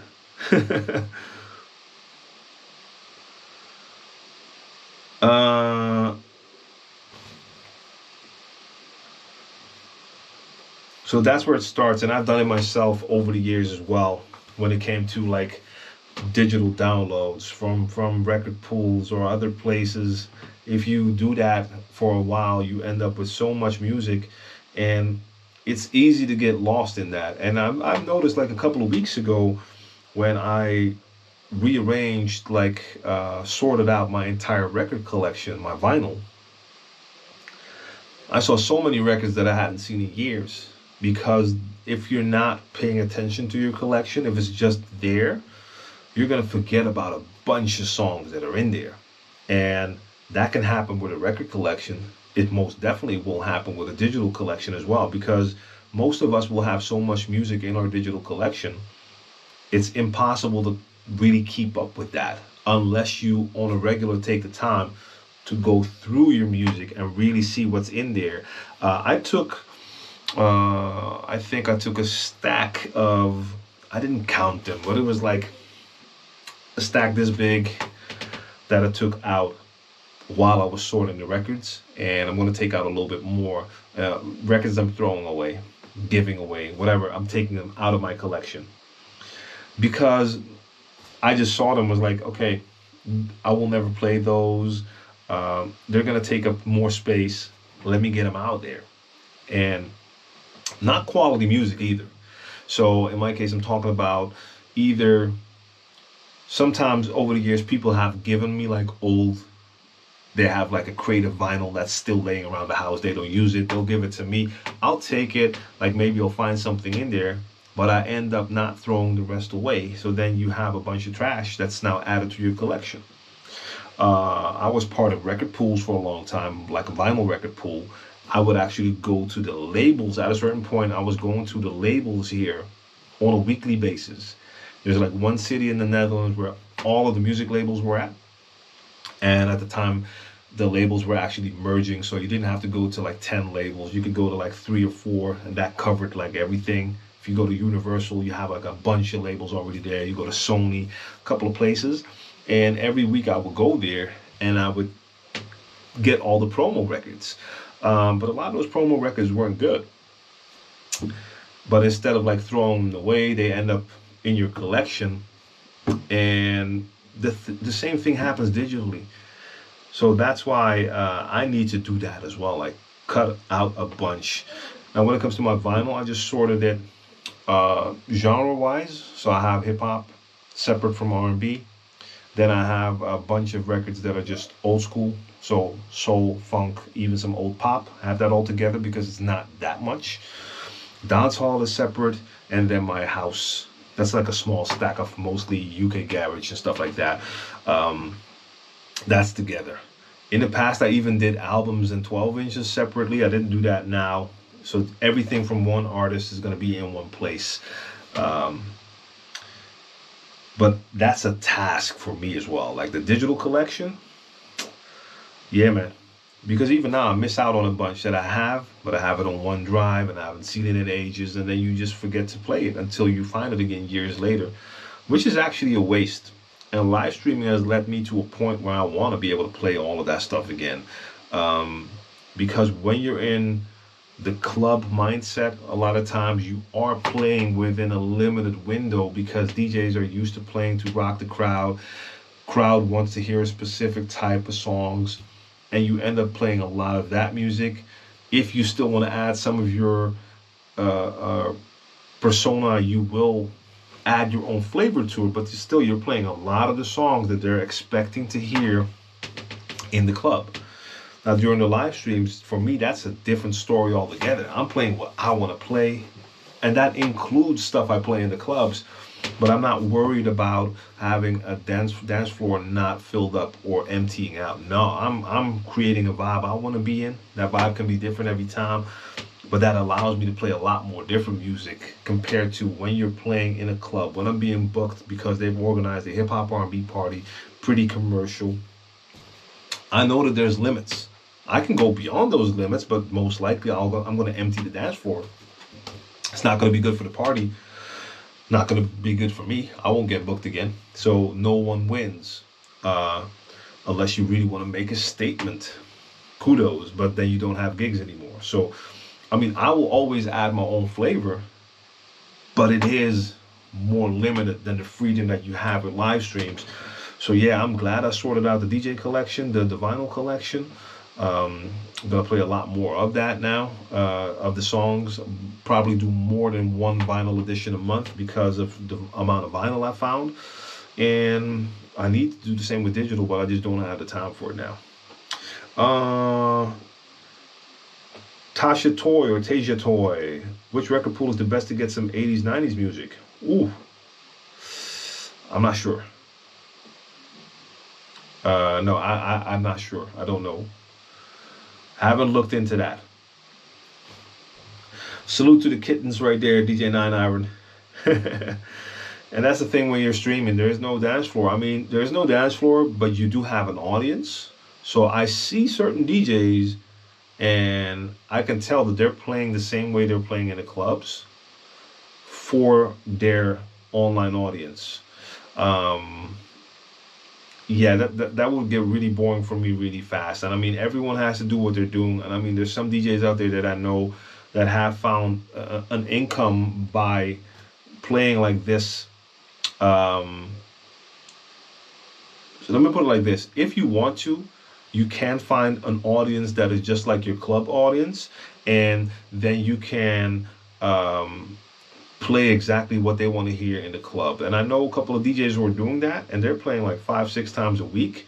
And I tune in from time to time, and I hear a lot of the same songs when they're playing their club style. And the audience really seems to like that because they're in that club vibe when they tune in. And I can see they're being bombarded with bits and subscriptions, so they're making good money doing that. So certain DJs have found their audience. Their audience comes to them for that. Now, I have to add, you have to do that locally or for people who are in a similar time zone, because the DJs I see do that, they will rock to a local crowd that's in the same time zone, and then they go on late at night. So it really turns into more of a club type of vibe. It's hard for me to do because most of my viewers are not in my time zone. So for a lot of you tuning in when I'm DJing, it's like the end of the morning or early in the afternoon. So it's going to be different. Plus, I have a lot of DJs tuning in and not club audience. So there is an option to do that and take that route. I prefer that freedom to not have to worry about stuff like that. Okay, so let me, Hype Man, Kelly Kel, what's good? Okay, let me quickly see, Christopher. So I know beat matching, phrases, counting, and all that. What I need is like mix techniques to start with and to master at first. Also tips for tracks with larger BPM difference. You need mixed techniques to, whoa. Now all of a sudden a lot of people are chatting. Let me go back. You need mixed techniques to start with and to master at first.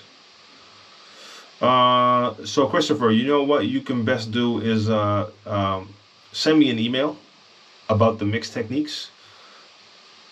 Just hit me up, STK at DJTLM.com. STK at DJTLM.com. Tips for tracks with a larger BPM difference. If there's a large BPM difference, then you don't want to beat match. If there's like a 20 BPM difference, you don't want to slow a track down 20 BPM. That makes no sense. So in that case, most of the times, you need to find a different way to exit the song. So either you use an effect like an echo or a large reverb and then host with the microphone and then bring in the new song, because mixing won't work.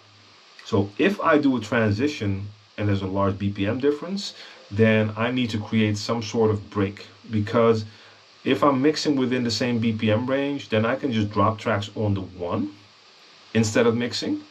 But if there's like a 20 BPM difference and I bring the new track in on the 1, I'm going to shock that crowd like crazy. So if I'm playing a song and the crowd is vibing to it, and then on the right count on the 1, I just start a new song that's 20 BPM faster or slower, that's going to shock them. So you're better off just ending the first song, like I said, with something like an effect, an echo or anything, and either host it, or even if you don't host it, you just echo it out, give it a sec, and then bring in that new track.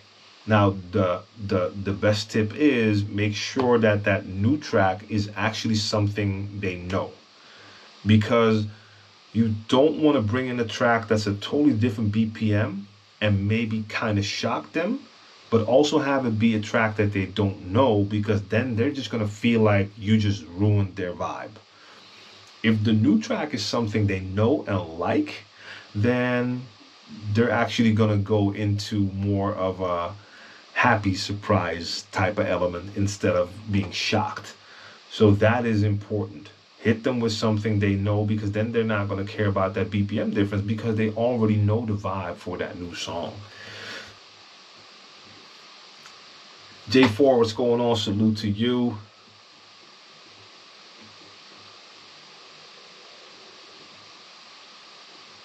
Cryptomatic, what's going on? Yeah, for once you don't have to play towards the dance floor all the time. Yeah, look, you're totally free. You can be as free as you want to be. So for instance, I can understand that if you have viewers and they're commenting in the chat and they're basically pushing you towards a certain style, some of you might feel pressure to then do that because you want to keep those viewers. And that's totally understandable. But then again, understand this is the perfect opportunity for you to be you. And if people aren't with that, then they leave the stream, of course, but you can still be you. So that's what I love. That's also why I don't take requests, because I also don't want the viewers to feel as if they have that kind of control over the stream. So of course, I pay attention, and with some people, they might yell out something, and I know that's something that I actually most likely will play. But a lot of people who jump into my stream for the first time, they'll just start naming titles, like stuff they want to hear, and I most likely won't even acknowledge it. Or sometimes I'll actually just announce like, yo, I don't do requests. So salute to everyone in here.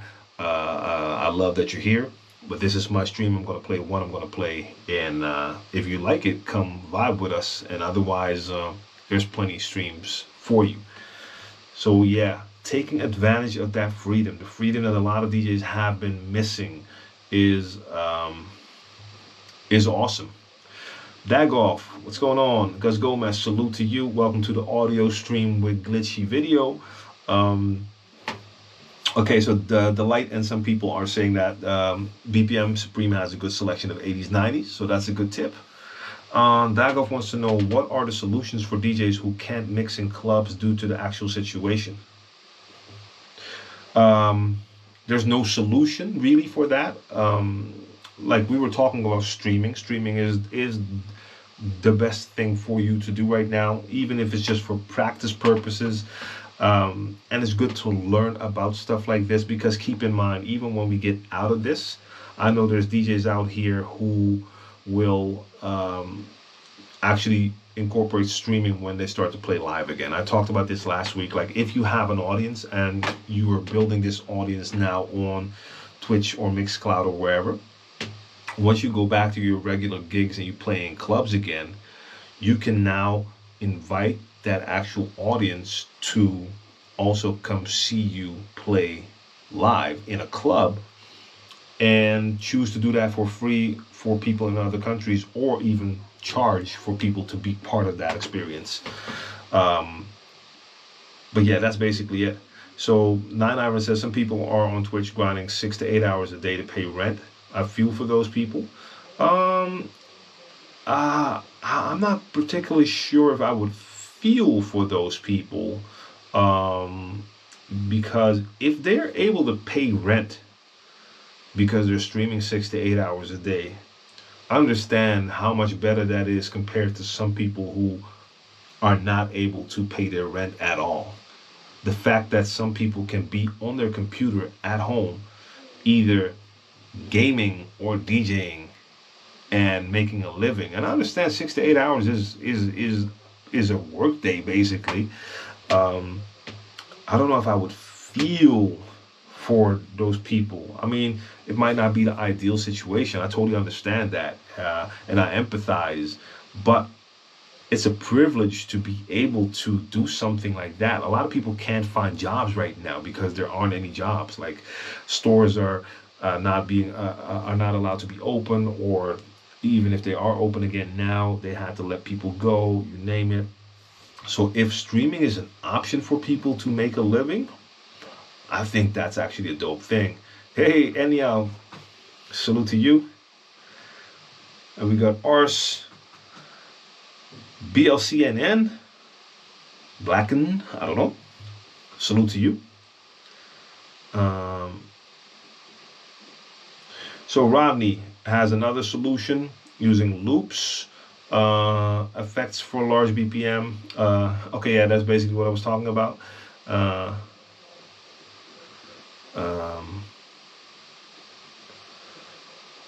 What you can also, yeah, no, that's the same thing. We're basically on the same, on that same thing right there.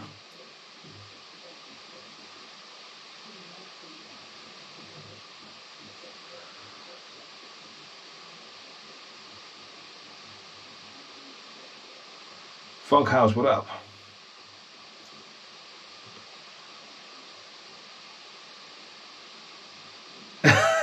Mixmaster G. I'm not playing the V-Boys. Decal, what's going on? Salute. Hey Harvey. Is het in Nijmegen ook zo koud? Of woon je daar niet meer? Dat weet ik niet eens. Welcome to the audio stream with glitchy video. Salute. Oh, Gus Gomez did a club 2 weeks ago. And I actually played 2 requests because the dude gave me $100. So I said, F it, I got you.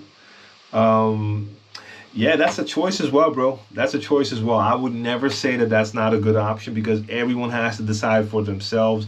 And I think it kind of depends on the vibe. Like, just imagine if someone, if I'm playing and someone is so appreciative of what I'm doing that he basically wants to give me a tip and gives me a tip. But at a certain point, he then, in all excitement, asks me if I can play a certain song. I'll be inclined to do that.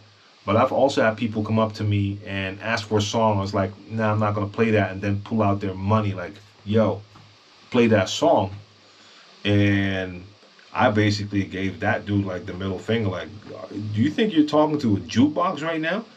Like, if I already said no and someone thinks that then I can be persuaded with money, that would make me feel like some sort of prostitute. So it depends on the situation. But I also understand that $100 is $100. So yeah, that's a tough one. DJ on the ones and twos, DJ I, salute to you. So on the ones and twos, what are your thoughts on follower or subscription only chats? Yeah, I mean, I can see how it can be a thing. Look, for me, it's pretty simple. Right now, I'm streaming to all platforms. I don't have anything closed behind paywalls or anything like that. First off, because I want to just get my content out there, reach the most amount of people. So I don't see that would help me out now, because a lot of people would be turned away. The chat would be smaller, you name it. So yeah, Harvey, basically it was freezing outside, it still is, and my connection is freezing as well, but the audio is doing just fine. So it is what it is. I got you. So when it comes to like chat for members only, or a subscriber only, follower only, I can see how for some people this can be a choice that they can make. Like if they have a certain amount of followers and it's a large amount, and they know that most of those people in there are already followers or even subscribers, then closing it off can be an incentive for more people to actually start following and subscribing. Because if you come across a certain stream and you can see that there's like, I don't know, so many hundreds or even thousands watching, and you can see the chat, ow, bit my tongue, the chat is popping, and there's a lot of people in there, but you can only get in there if you're a follower. Some people, especially if they really like the DJ, could be inclined to say like, okay, let me follow or let me subscribe because I want to be part of this. Now, if you're still growing, I don't think it makes a lot of sense. So if you currently have like a couple of viewers, couple of followers, and you close off your chat, I don't think that's a good idea, because you want people to at least experience your stuff and feel free to be part of it instead of being forced to do something. So yeah, I mean, there's a thing for it. I don't think it's gonna happen for me. I mean, I have different long-term plans, but I don't think it will be on any of these platforms.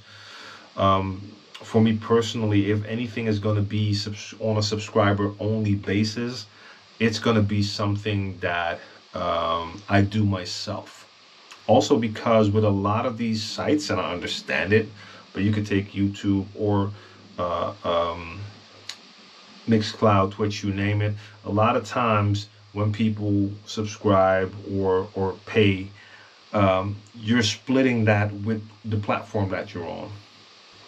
So if I ever do something like that to really have the goal to use that as monetization, I'd rather have it on a platform that's my own, so I don't have to share. But yeah, like I said, that's more of a long-term situation. And yeah, that's great. The DJ 1000 is a beast. And if you were using the Wego before that, I can understand like the options you have right now. Super. That is dope. Hype man, that's a good question. Why do other DJs get so mad about another DJ's software preference? It is a thing that humans somehow have. Like even, it's not just DJ software. You can have that same thing with like Apple versus Windows, iOS, Android. To me, it's I don't take part in that. Same thing with DJ software. I don't take part in that. I like using different stuff. I think there is the right one for each and every person out there. And for some people, all of them just work fine. So I don't see any use in either even paying attention to what someone else uses, but having an opinion about that. I can look and see like, hey, what is that person using? But to have an opinion on that, like, why is he using this? This is so much better. I still don't understand why people think that way. I think it's just the flaw in humans where we always forget that everyone's different. And we're always judging stuff from our own viewpoint and deciding that that is the only right viewpoint. So when people say like, hey, this is the best DJ software, to me, that's already a lame statement, because it might be best for them because of certain features in there. But that in no way makes it best for me or for you or you or you. So I just don't take part in that at all. And it's funny to me, like if someone wants to judge me for what I'm using, the judgment alone is funny to me. We had one person in the stream on Monday who came in. I was like, you're not a DJ, you're a button pusher, because he comes into the stream and I'm DJing on an iPad where you're of course pressing a lot of buttons on the software. But like a person sees you, doesn't even know you, sees you for a couple of seconds and decides to have a judgment. Now in this case, of course, and normally I don't even really acknowledge people like that. In this case, I just told that person in the stream, like, you can bring it any day. I'm ready to wreck that person on any device. But clearly that person has done no homework, because they know nothing about me or what I can do or do. But they feel that it's necessary to judge someone else because that person is using, in this case, DJ software on a tablet. And they feel it's their place to judge you and tell you you're not a DJ. It's funny to me. I could never see myself even spending time and energy thinking about other people in that way. Yeah. SoundCloud wants to incorporate a donation system so the public can pay artists directly on the platform. Do you agree or not? I think it's all good. Like if they have donation systems, they have them in many places. Mixcloud basically has a similar feature where you can become a select subscriber or something like that. It's called, where you can be, where you pay a subscription to someone's Mixcloud page just to support them. Spotify has a donation button on artist pages, so it's cool. I'm just not sure if 100% of donations go to the artist. I would have to double check that. There's no problem with it though. I mean, it's cool. I just think it's only going to really work for people who have a large following. Otherwise, you probably won't get a lot of people who donate anyway. Chris on the mix, salute to you, and Gawain Gibbs, salute to you as well. Welcome to the audio chat with Choppy Video. I just keep repeating that so you guys know it's not your computer, it is my stream. And on that note, I have to end my stream soon because of the time. It is now 9:30 p.m. here in Amsterdam. I haven't even eaten yet. I came straight to the studio, from the studio to the house, set up the equipment. Half of the equipment worked, the other half didn't, and I have a really bad connection right now. But I haven't eaten yet, and I'm making too much noise talking out here as well. So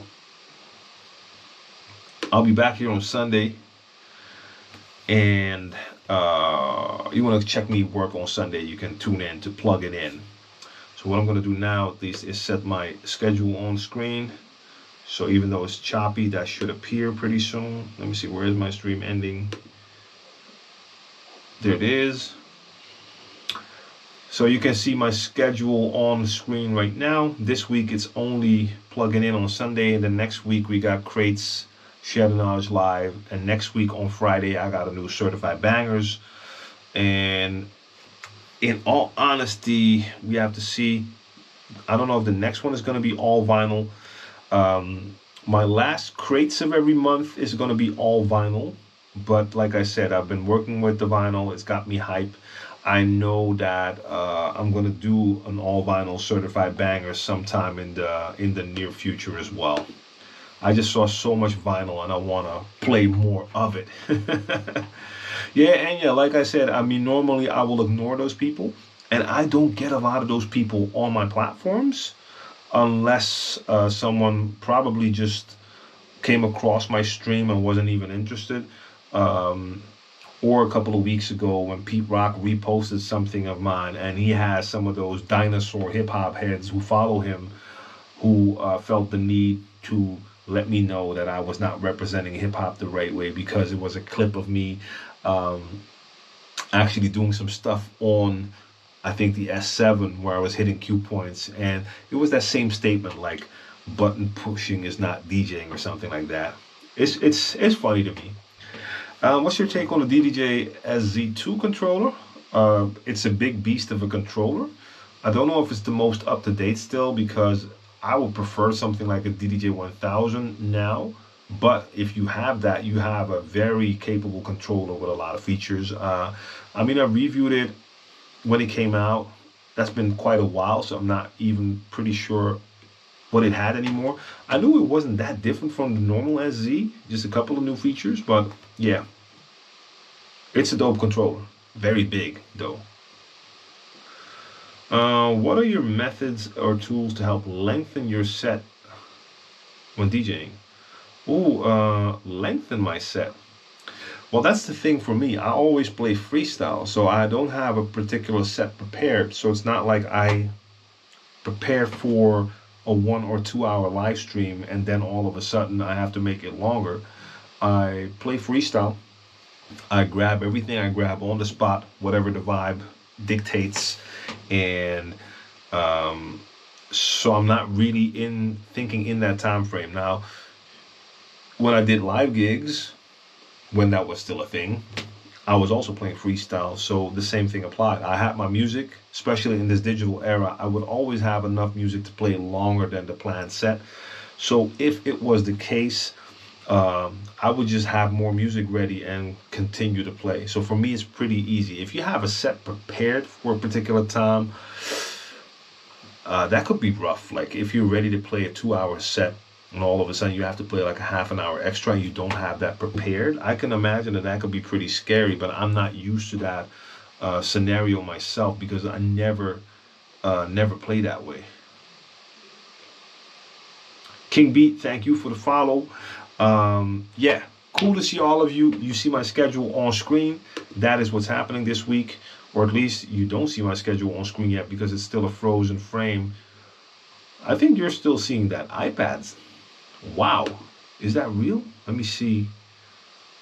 Oh no, okay. My restream monitor was still showing the iPad screen. So on Twitch, it's a loading screen. Oh wow. Is Twitch really stuck here? Let me reload that for a second.